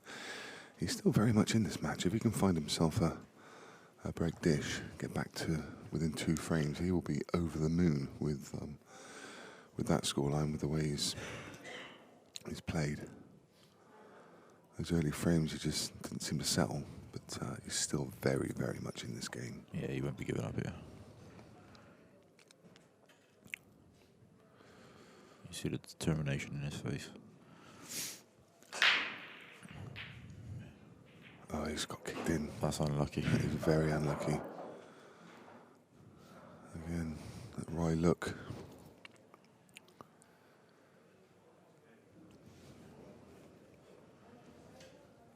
Let's look at these balls. Oh my God. Phil Harrison was 7-2 up against Adam Marlowe. That game is now 7-5. Yeah. Adam Marlowe fighting back. Farnsworth's gone 7-2 up on Scott.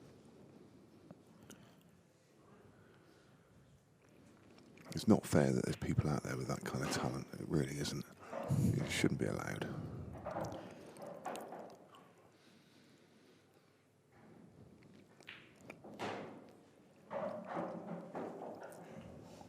Carl Morris 4-3. Yeah, I just walked past as he was potting the black.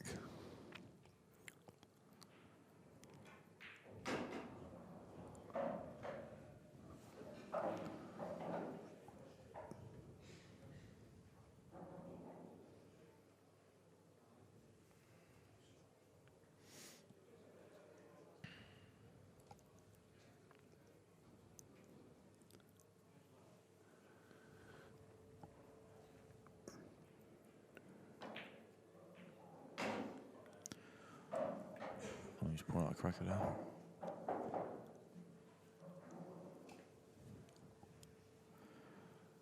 So red bottom right, swing off 2, choice of 2. Absolutely perfect.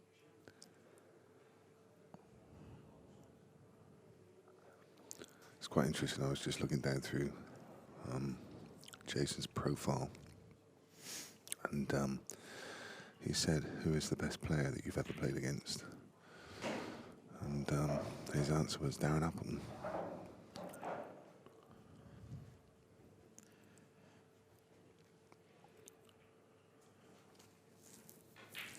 His greatest influence and his inspiration is his dad. His dad, Charlie, was a pool player. He's helped him go everywhere when he was younger. And he was a pro player himself, Charlie Short. Many moons ago. Favourite pool cue sports player and why? Earl Strickland. When he moved to America, he shared an apartment. He said he learnt so much from him. It's quite funny actually, because I know they were really close, great friends. They lived together for a long, long time. And of course, there was that famous incident from a couple of years ago when the 14-1. Yeah, when they had a bit of a falling out over a nominated ball.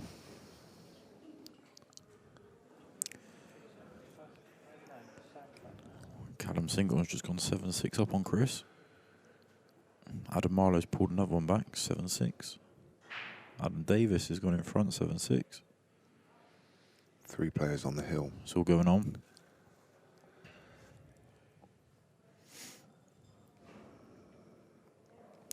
How good does this table look, by the way? I think it looks fantastic. Do you know what I Incredible. thought when I got here Thursday, I looked at it and I thought it was all stickers. Yeah, But I went Yeah. and ran my hand across it. It was it's a all, wrap. Yeah, it's lovely. Yeah, and obviously the guys at home can't see from here, but it's emblazoned all down the side of the table as well. That wrap goes all the way round.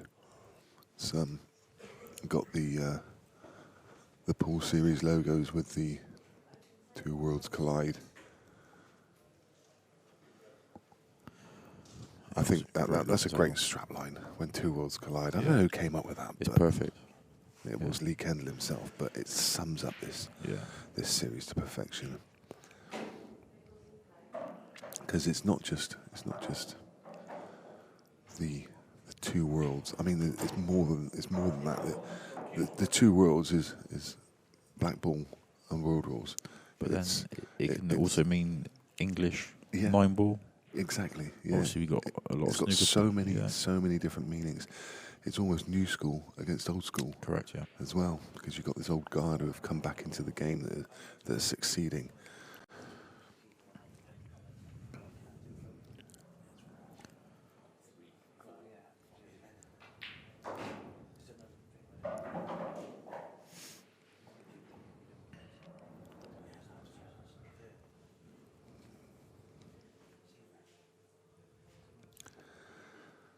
So Darren Appleton, when he was asked who's his greatest influence, he said that when you're a kid, you always have people that you look up to. Snooker, Jimmy White was his hero back then. Playing pool was Andy Appleton and his brother Shane. And after he became a top player, he used the other top players to inspire him. Mick Hill in English 8-ball, Faldo and Tiger Woods in golf, Becker and Federer in tennis, Ronnie and Hendry in snooker. All these kind of top players, you could just look up to them and see how they act and how they perform and their dedication to the game. And he just kind of cherry-picked little bits from each one of those players, and they all inspired him to improve. Well, it's worked because Darren is the ultimate professional. Yeah. Favourite pool cue sport player and why? He said that Mick Hill for English 8-ball because he was so clinical and he's got great cue ball control, played the best patterns, and tactically is so good. So when Mick came along, he was Darren's main rival, and Darren was a few years older than him, and it just kept Darren thinking that he has to keep improving just to keep up.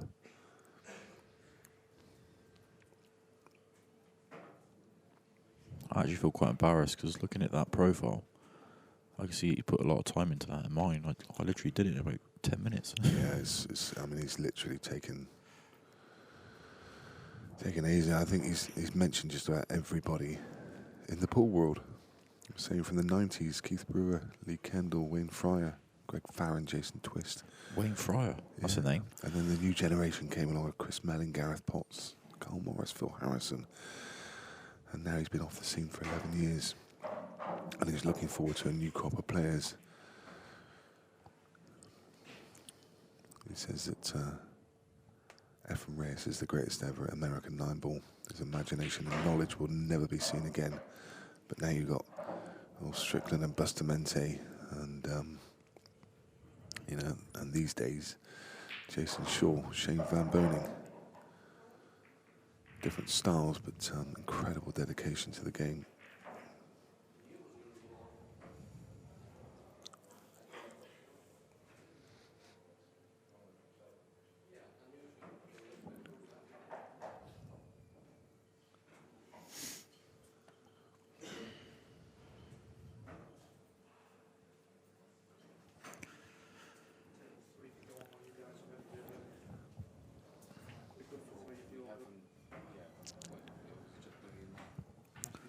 Ooh, who won out of Chris and Callum? Well, I think it's got to be Callum, isn't it? Because he was on the hill. He was 7-6. Unless Chris has reeled off two very quick frames, I would suggest that Chris Melling is out of the tournament. But hold that thought, and I'll have a look. Indeed, I can tell you that Callum Singleton has beaten Chris Melling. So That's a scope. Yeah, that is a Especially the way scope. Chris has been playing this weekend. Yeah. I've never seen anything like it in my life. Yeah, that says something right there, doesn't it? You've never seen anything like it in your life. I mean, you're around Paul all the time when you see... I think it's just his vision around the table is just, it's unbelievable. Yeah. Like some of the shots he can play. Yeah. Like you wouldn't even think of. Or you maybe think of it, but you wouldn't ever dream of playing it. Yeah. So from the losers' side, I can give you a quick update. Phil Harrison's now through. So Tom Cousins, Callum Singleton, Rob Chilton, Phil Harrison, Cole Bedford, Stefan Rosidi and John Rowe are all through. There's only one game still going, and it's Adam Davis against Jack Whelan, and they are tied at a hill match. So Tom Cousins will face Callum Singleton. Yeah, that's going on now. And that's Stefan Rosidi against John Rowe. yeah. Phil Harrison will play Cole Bedford. Stefan Rosidi will play John Rowe. And Rob Chilton will play the winner of Jack Whelan and Adam Davis. So what would happen if John beats Stefan, Tom beats Callum, and Phil beats Cole? what would happen with the non-elite prize? Well, it'll Would it be split? no, it'll continue forward. It's the best. So if someone wins it, then No, but what I'm saying is they'll be out. Oh, I see what you mean. Yeah, I need to confirm that with Lee. He did put something up about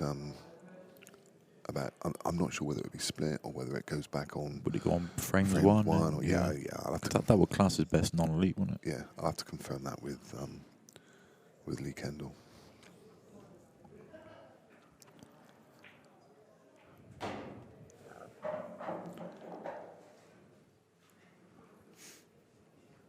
Cole Bedford, Phil Harrison just getting underway. We're looking at these scores on qscore.com. You can do the same. Just search for the Jayson Owen Open.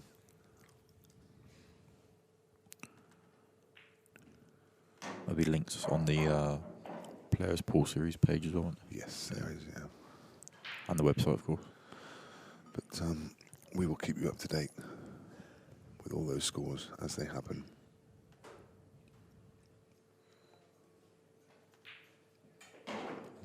Jason's really great shot there.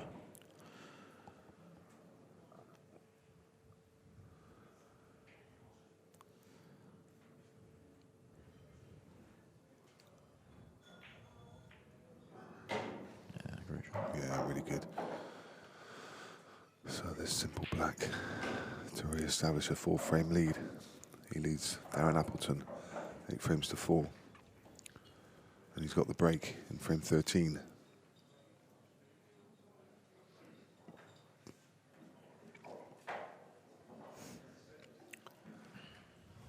Life's easy for Mark Farnsworth at the moment. He's 8-2 up against Scott Gillespie. Neil Raybone battling against Liam Dunster. He's won the next 2. He was 3-2 down, and now he leads 4-3. I can see that game going all the way, to be fair. Yeah. They're both so similar as well. They're real grinders. Yep. Ronan McCarthy's won the next frame against Carl Morris. They're together at 4-all. That's another game that could go on for some time. Yeah.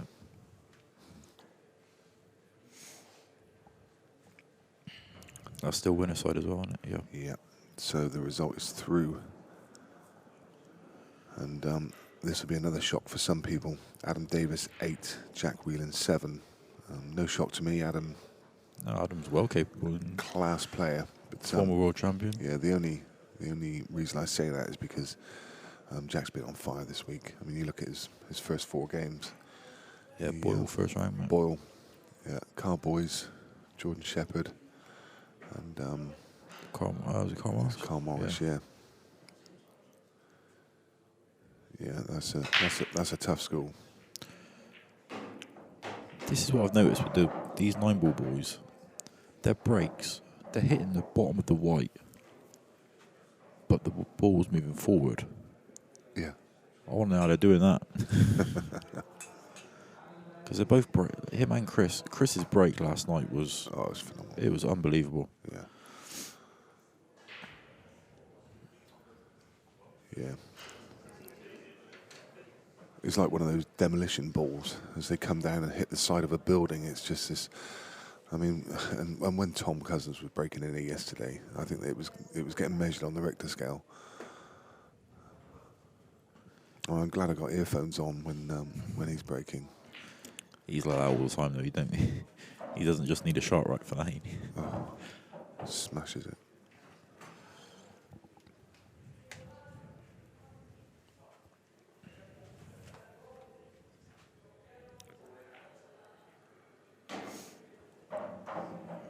Jason's in full flow.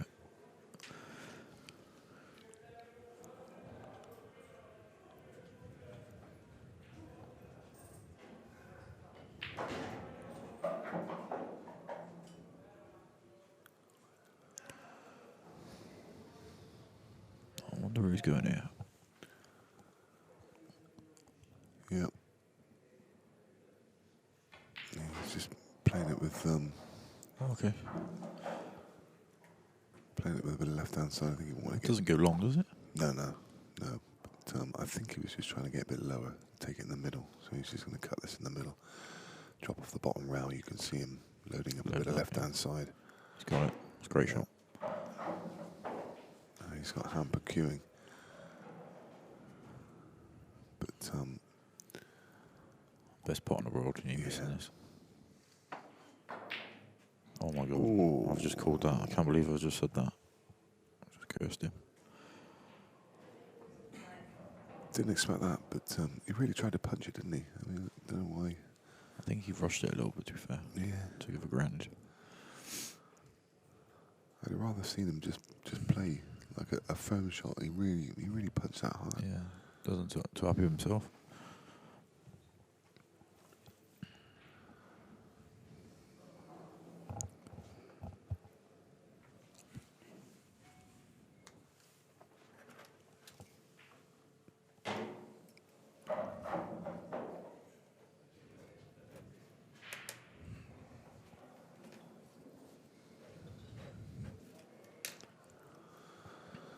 So 3 players now left in the pool for the best non-elite player. In the running, Cole Bedford and Cole currently in action against Phil Harrison. Also Callum Singleton, he's playing Tom Cousins, and Stefan Rasidi, who is playing John Rowe. I think Ronan's nicked one back 4-all now.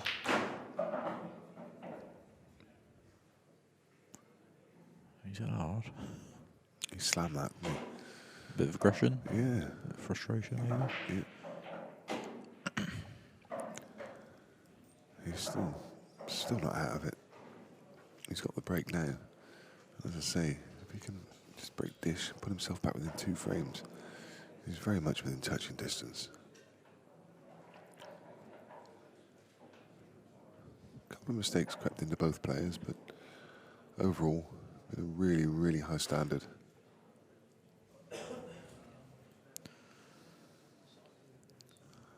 See, just on the side rail, the players are starting to congregate. Matt Schofield over there, sat next to Matt Brearley. Both of them played in the event. Yeah, starting to get a few people in now. That's right, yeah. Everyone's starting to wake up. Max Nosko sat just behind Jason Shaw's screen, next to Jordan Shepherd. Mike Kings arose from the pits. There you go, there's Jordan. Max peering up over the TV. You can see Phil Harrison over Jordan's shoulder, focused on his game. He's beautiful, isn't he, Jordan? Beautiful. Oh, yeah, yeah.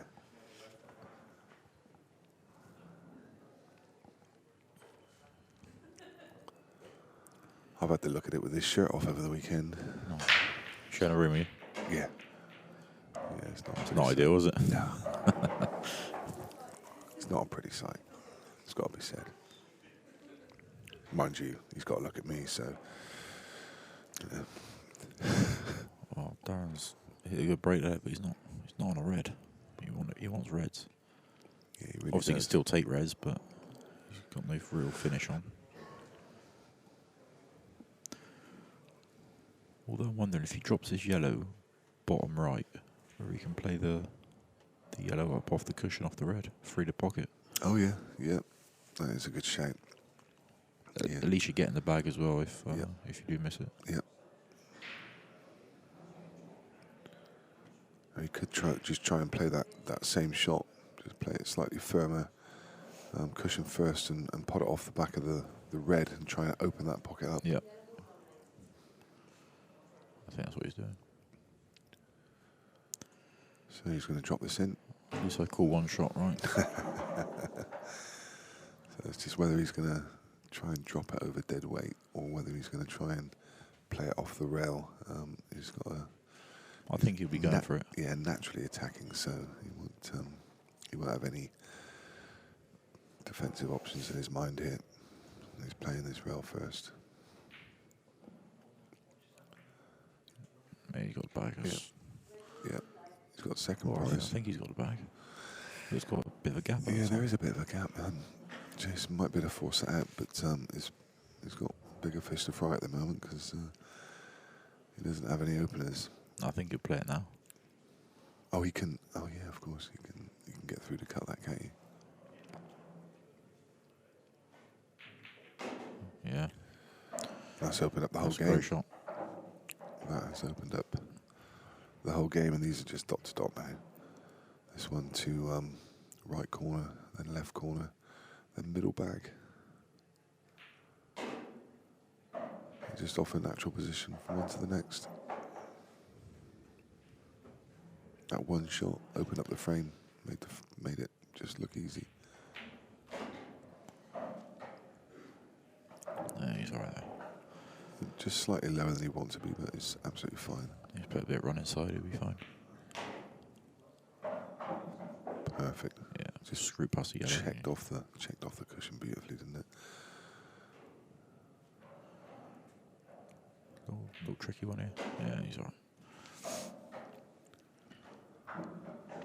No drama. And this again is one that got away from Darren.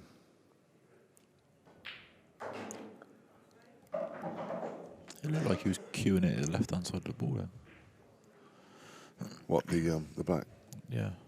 It looked like he was queuing at the white on the left-hand side. Oh, almost every shot. Yeah. Almost every shot. And that's very much it's very much comes from the American game. Darren was doing exactly the same thing the other day. He was playing just a simple black, and he was queuing at the right side. And I think it was Efren Reyes. I think there's either a video, there may even be a book, and it's either called TOE or TORE, something like that. It's like touch of English, or a touch of left, or a touch of right, or something like that. It's and he basically uses, as they call it, English or side on every single shot that they play, because he feels that on the tables, on the American pool tables, it helps the ball into the pocket, helps the object ball into the pocket. It was something that Efren Reyes.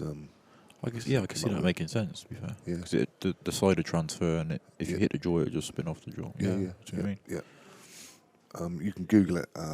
As I say, I read something briefly about it. So I can't remember exactly what it is, but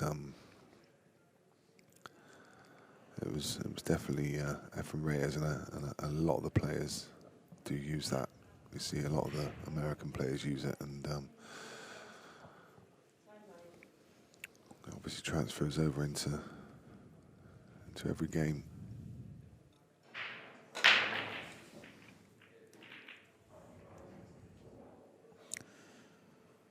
He's come dry.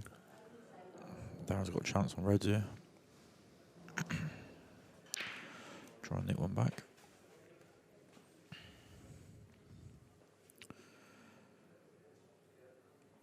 So you've got Stefan Rosides 1-0 up on John Rowe, and Phil Harrison is 1-0 up on Cole Bedford.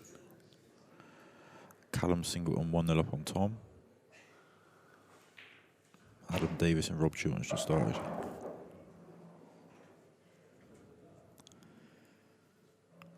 Liam Dunster 5-4 up on Neil Rayburn. Mark Farnsworth 9-3 up on Scott Gillespie.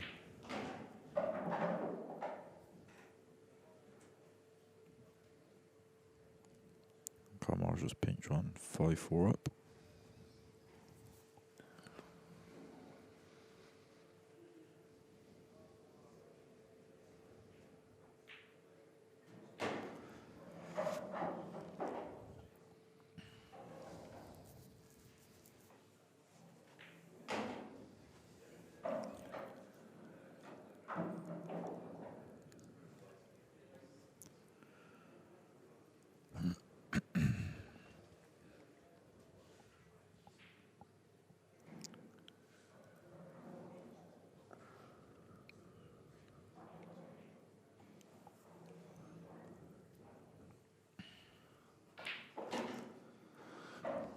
Great shot.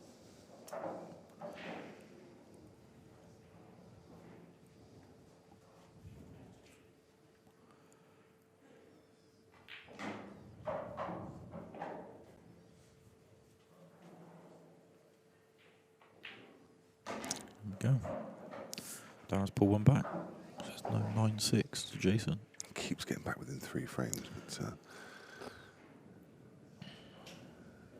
I think the thing is with Darren's come dry his last couple of breaks, hasn't he? So obviously he's leaving Jayson first go.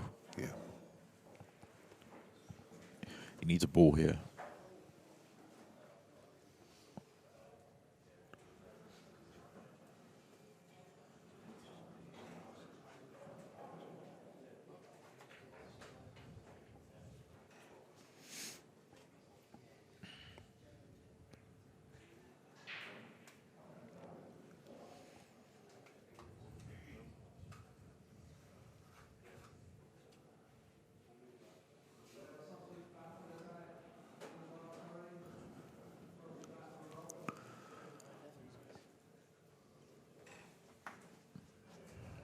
Stefan Mercedes now 2-0 up on Drumrow. Tom's levelled it up 1-1. Liam Dunster is 5-4 up.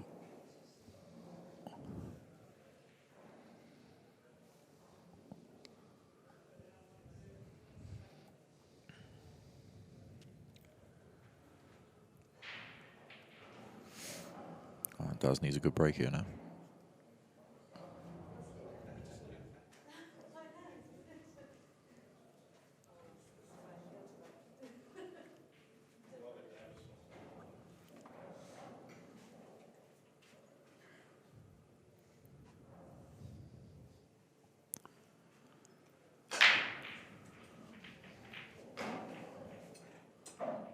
Got the ball.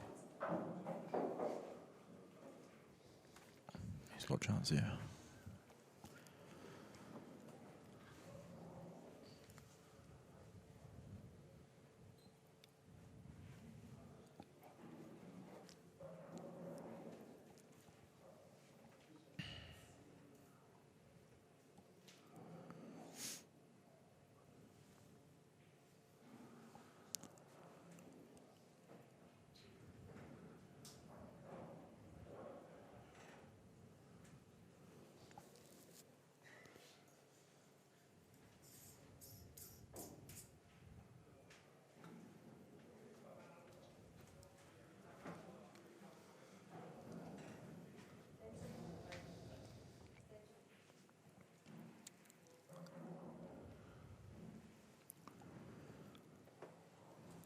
The case for both balls here, really. Yeah. I think Reds. Yeah, Yeah, he's nominated Reds, yeah. Yeah, I think I favour Reds. Just a bit more of a natural pattern from one to the next.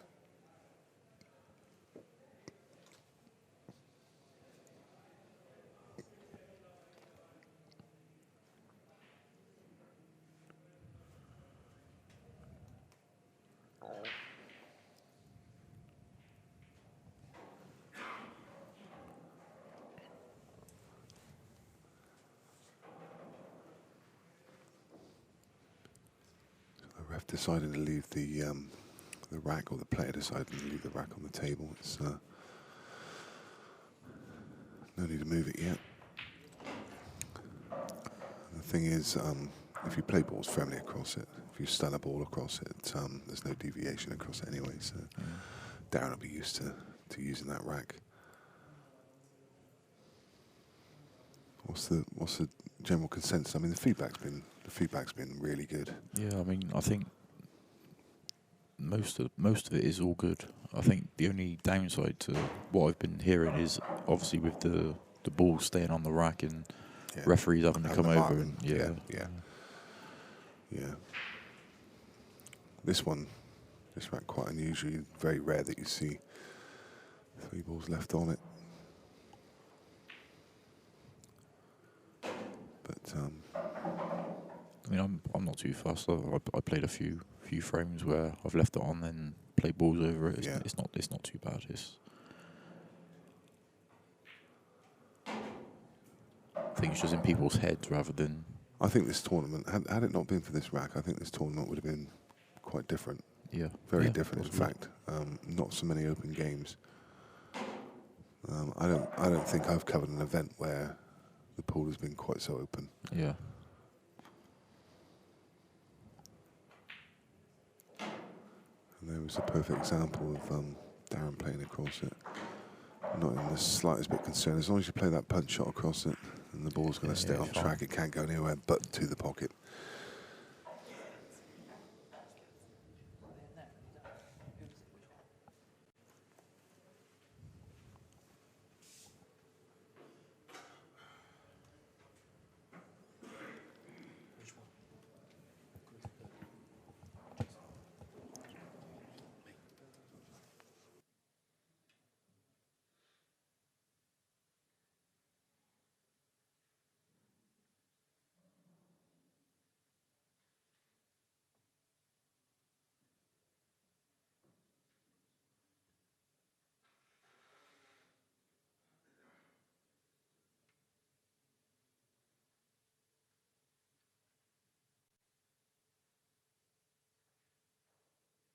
There we see Jayson's route through to this point.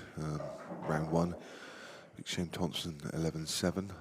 Shane, co-commentator, has just stepped away for a second, so we won't remind him of that when he gets back. And then he beat Gav Robinson 11 frames to 2, Lewis Calcutt 11-7, Adam Marlowe 11-4, and currently 9-6 up in the winners' qualification.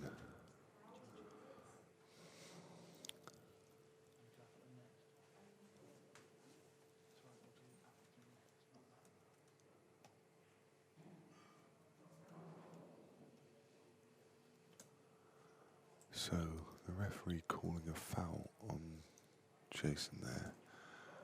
I have to assume that he forgot to nominate. I can't think of any other reason, because he definitely hit a rail. So, I'd have to assume that he forgot to nominate.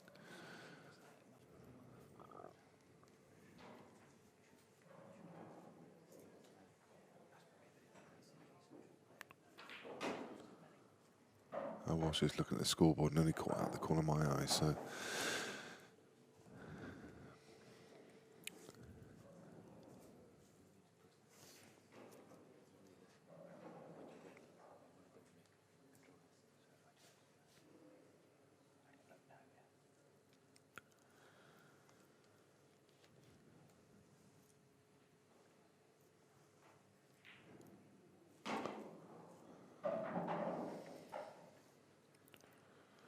Now Raybone and Liam Dunster, there's barely anything between those two.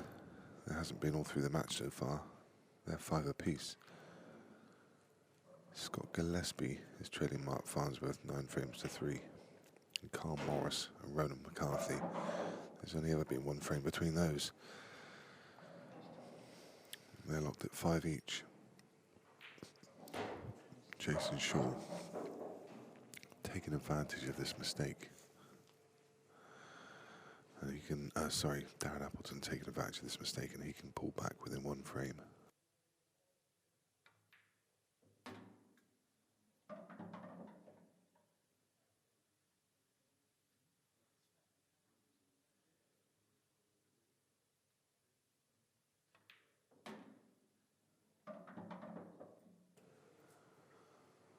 Shane Thompson is departing the building, so we thank him for his stint on commentary. He's stepping away because Greg Batten is now at the tournament, and that's his lift. So they're going to head back down the M6 towards the southwest. We bid them farewell and safe journey. We'll see them again for event number 2 in July.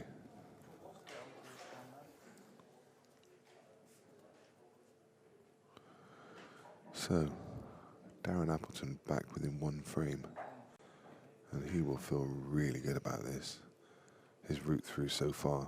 We saw him yesterday morning play Clint Hansen in that hill dramatic game.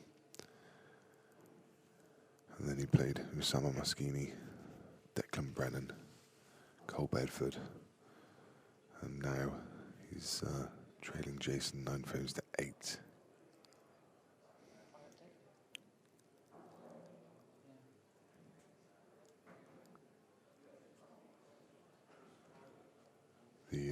ref hasn't put his last frame on yet. So that one not registered. As you're aware, it's 9-8, just one frame between them, and Darren will be by far the happier. He definitely not played his best pool, and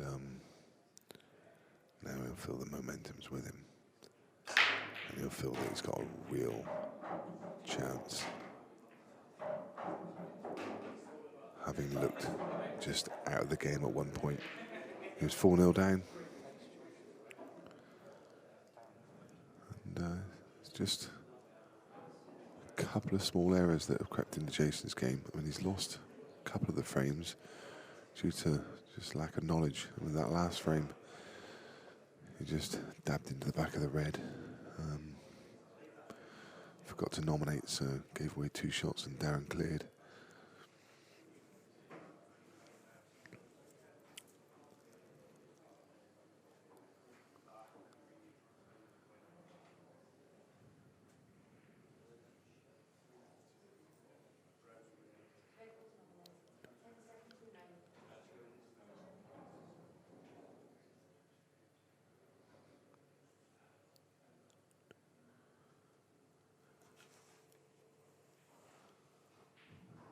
Big opening ball this for Darren. And suddenly, he's the one that doesn't look like missing.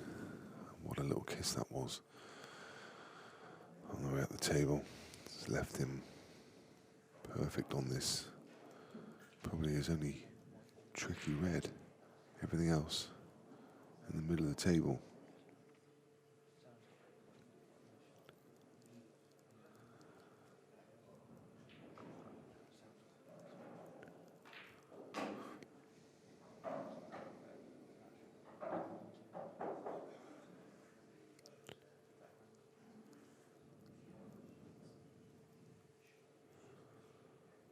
So, who would have thought this 5 or 6 frames ago, that Darren Appleton's on a clearance to get it back level at 9 each.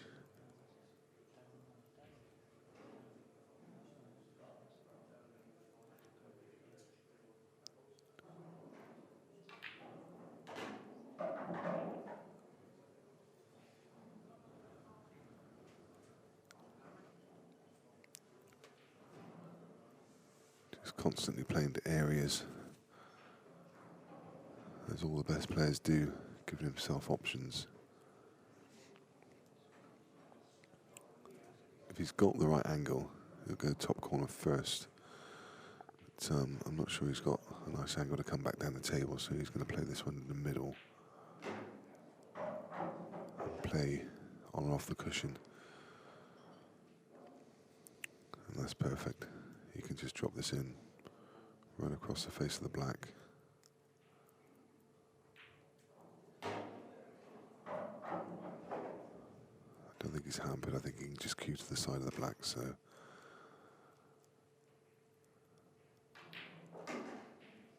This really is a good comeback from Darren. And now, as I mentioned a minute ago, he doesn't look like missing. The cue ball's on a string. And who could call it now? Jayson sure would have been a hot favourite in running. Now the momentum is with Darren Appleton. They're tied together at 9 frames each.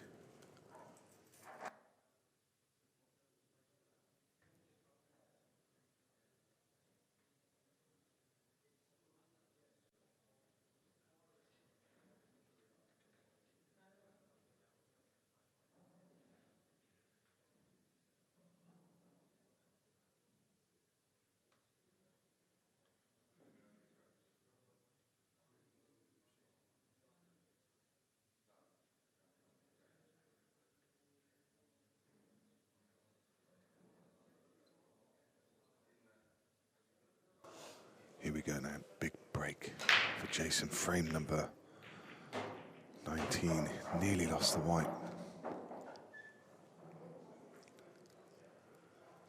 But he's okay, he's okay. He's got this red along the rail, and reds look good. You got to fancy him for this clearance.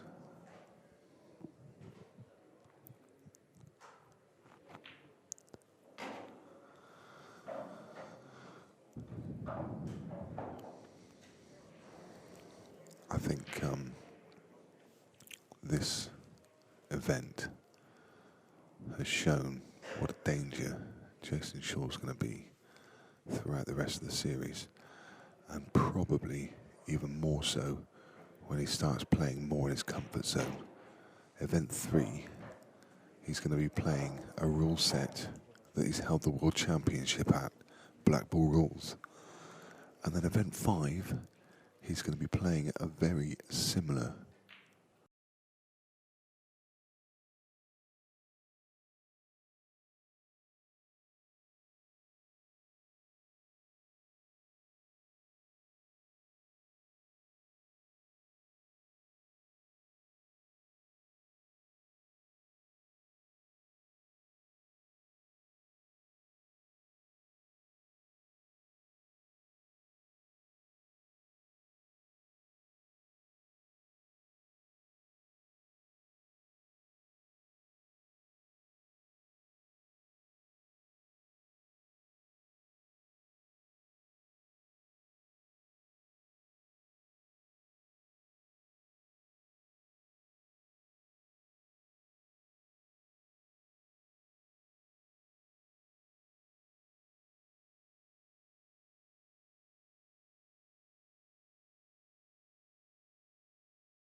Right, our apologies for that, ladies and gents.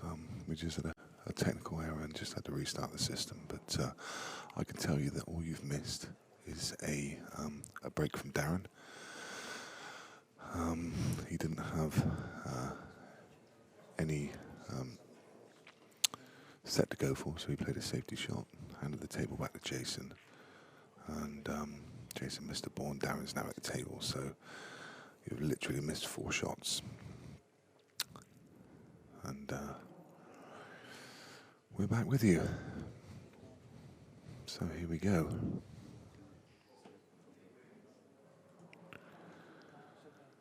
Can you pick a winner between these two? Darren really needed to break and dish these.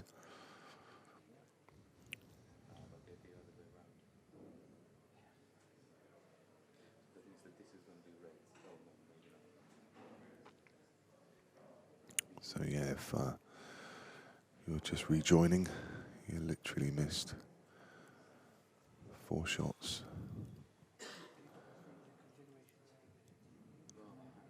And this is going to be a bit of a nip and tuck frame. Jayson really doesn't need to take this to a technical frame. To a tactical frame.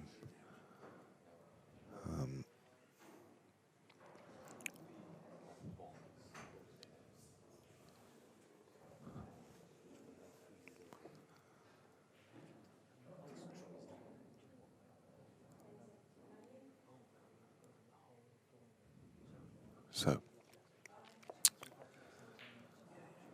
a quick look around the other games that are in play. Stefan Rosidi is 4-1 up against John Rowe. That's in the losers section. Also in the losers section, Phil Harrison has beaten Cole Bedford 3-1. Adam Davis and Rob Chilton are tied together at 2 each. And Tom Cousins is 3-2 up against Callum Singleton. In the winners section, Carl Morris and Ronan McCarthy never been more than a frame between them. Carl Morris is 7-6 up. Mark Farnsworth is now 10-3 and on the hill against Scott Gillespie. Liam Dunster, Neil Raybone. Frame just ticked on for Neil Raybone and he draws level at 6-all. And this frame is very much in the balance.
So again, recognise some people may have been kicked off the stream.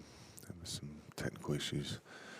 We're back with you now. You literally missed about 3 or 4 shots, and we're back with this huge frame. And it goes without saying, Jayson needed this one to stay in the winner's side. Darren Appleton needing to win it to stay in the match. And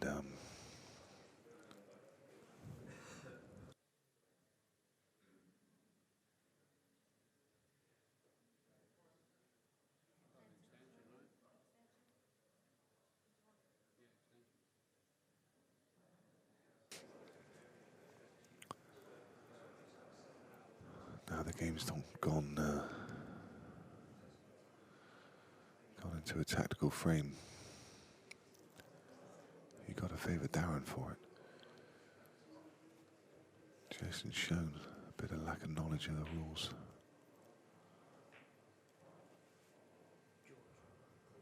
Darren really, with only this one bad ball, but he needs to be careful.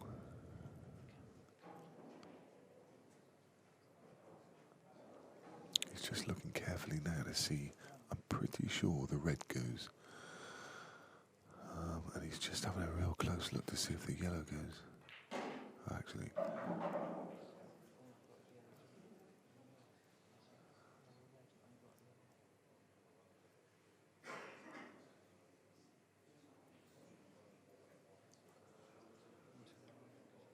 Well. What does he do now?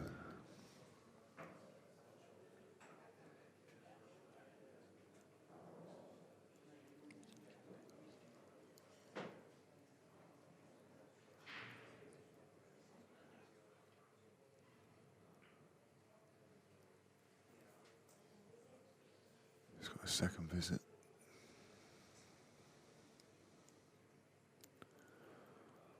What an opportunity to draw things level. And he's got the break in the decider.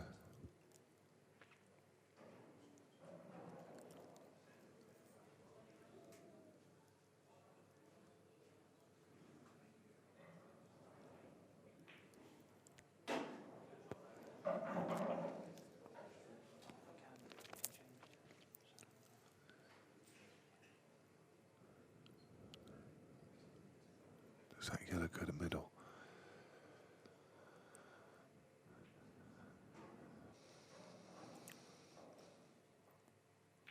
Could literally hear a pin drop in the room.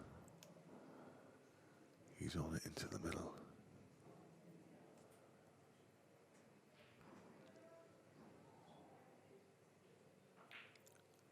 You wouldn't believe that there's probably 60, 70, maybe 80 people stood around this table. There's not a sound being made. Dead silence. Darren with his straight black. And he levels the match at 10 frames apiece. And we go to a decider. Hill game. Darren's got the break. Well, for the first time in the match, Darren Appleton goes favourite. Stefan Brasides 4-2 up against John Rowe. Cole Bedford is trailing Phil Harrison 3-1. Adam Davis and Rob Chilton still 2 frames each. Tom Cousins 4-2 up against Callum Singleton. Carl Morris has pulled a lead now against Ronan McCarthy, and he leads 8 frames to 6. That was a lot of people's bet of the day.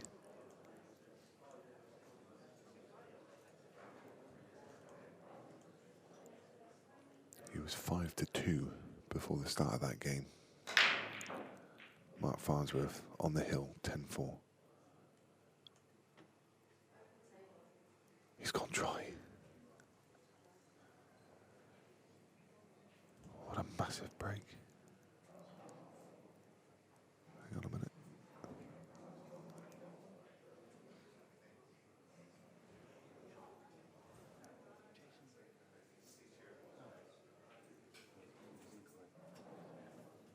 What a massive break.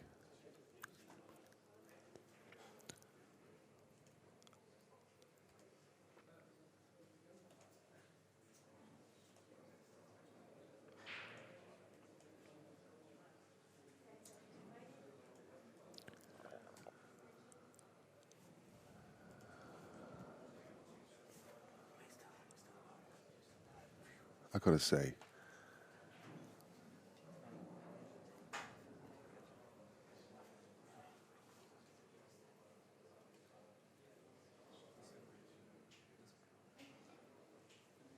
that this frame,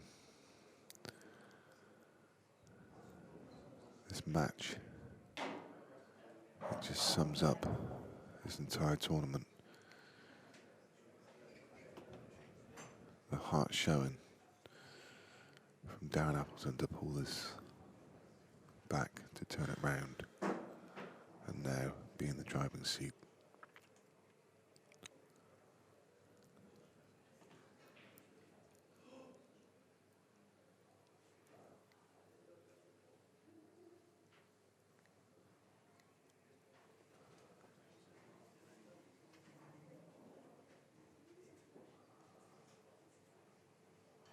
Don't forget, this is the winner's section, so the loser will still have another route back in. You'll need to drop in to the loser's section and just win 1 frame to be back in the main draw.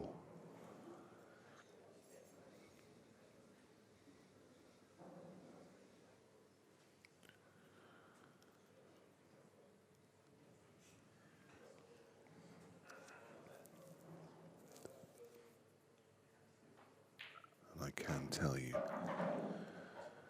that the loser of this game will be playing either Tom Cousins or Callum Singleton. So if Tom Cousins wins, Tom will be playing Jayson Shaw or Darren Appleton for a route back, and that shows how important this frame is.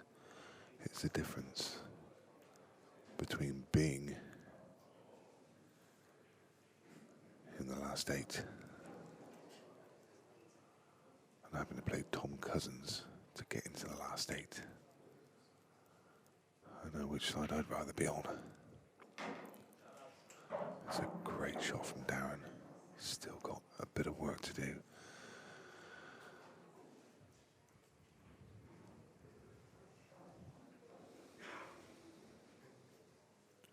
Jayson, all he can do is sit and watch. As he said in his profile, the best player he's ever played is Darren Appleton, and Darren proving why.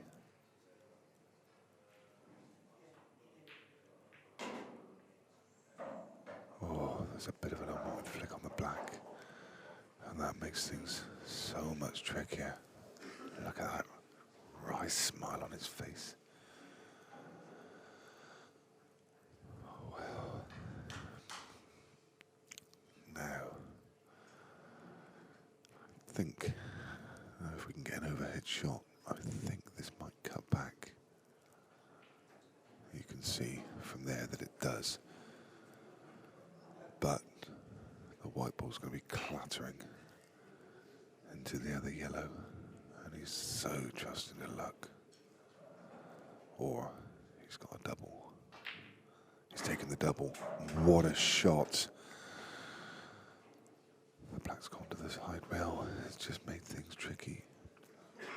This makes this a really difficult shot. He's got such a small window to play into. What he would dearly love to do is come off the side rail and just come down and rest on that red full ball. That'll be the line he's looking at. But he's below it. He's below it. Is he on it? He's not.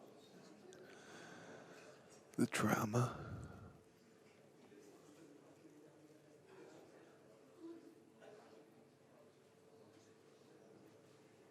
You can see he's snookered himself.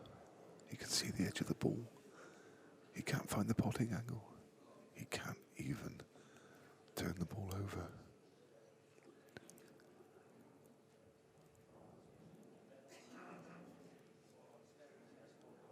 The deciding frame to go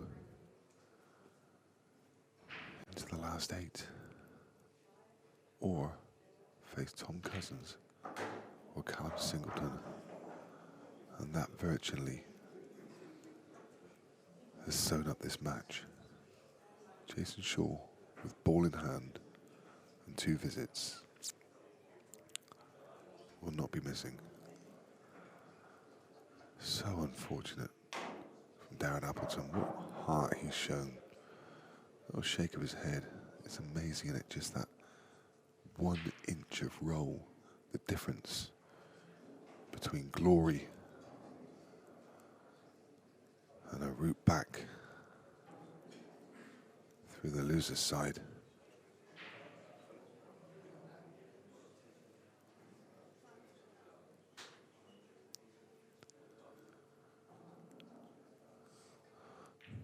Incredible. Just a great game of pool. The last 2 games that we've shown on this stream have been some of the most exciting, highest quality pool that I've ever witnessed. Last night, Chris Melling against Mark Farnsworth. And now, Jayson Shaw against Darren Appleton. It's played out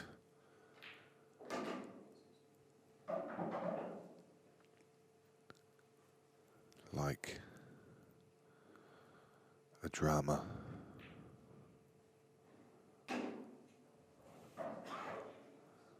But it's Jayson Shaw still carrying 1 shot.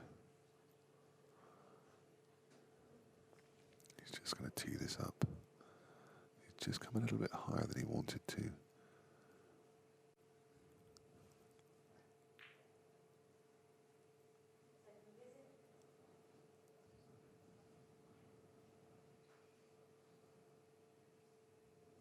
Showing his composure.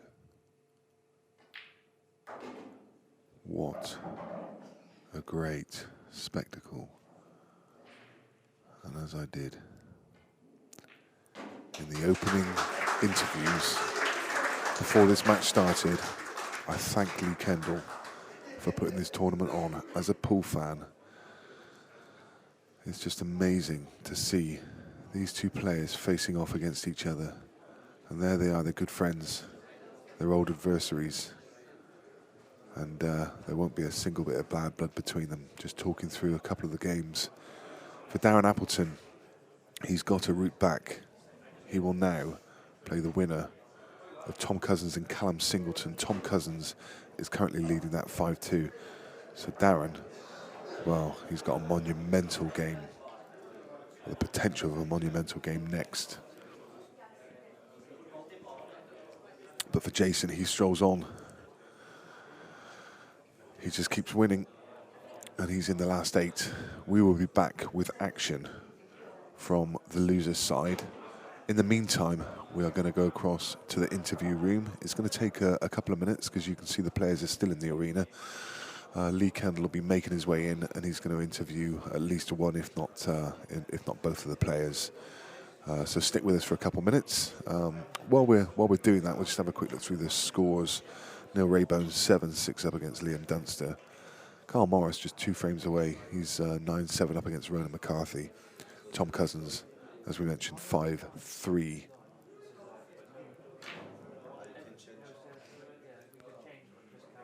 Is against Callum Singleton.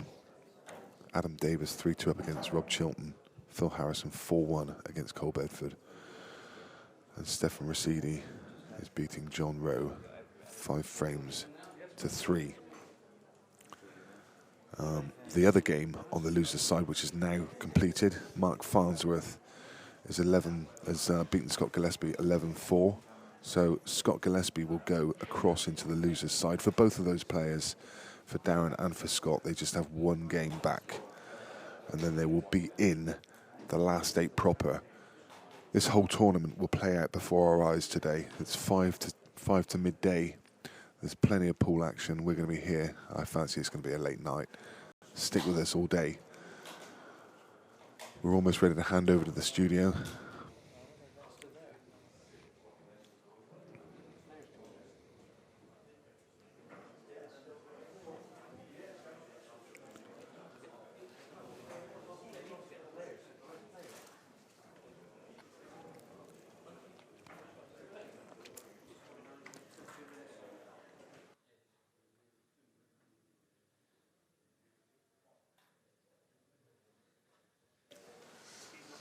Jayson just making his way around to the interview room.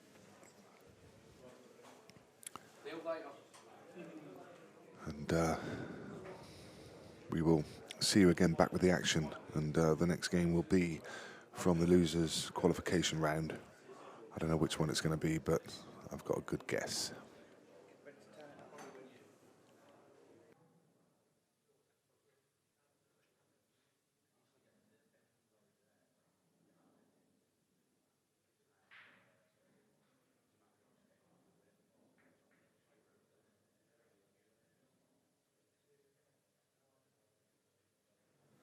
Well, that was a great match, Jayson. You looked like you're going to win comfortably. Then Darren showed the true fighting spirit of a player he is and pushed you all the way to the decider. Yeah, obviously I played Darren a lot of times over the last few years. American pool, obviously, and a couple of times at English 8-ball before, but he's never beat. He's a grinder. He's a fighter. Yeah, even if he's getting beat 10-1, he'll still dig in. And I knew when I was up 9-4, I knew I had to finish the match, and gave him a little couple of chances, just down to a couple of dry breaks and that, but he played well to come back, and then 9-9 had a good break and finish, so that sort of settled me a little bit again. And he had a chance in the last round, didn't he?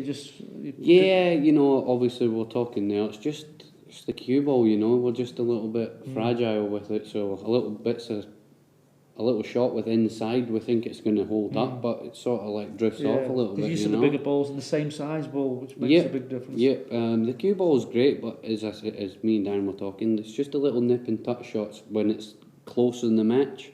That's when it'll catch you out, and luckily enough it did catch him out. So, well, you're the first man through to the quarters.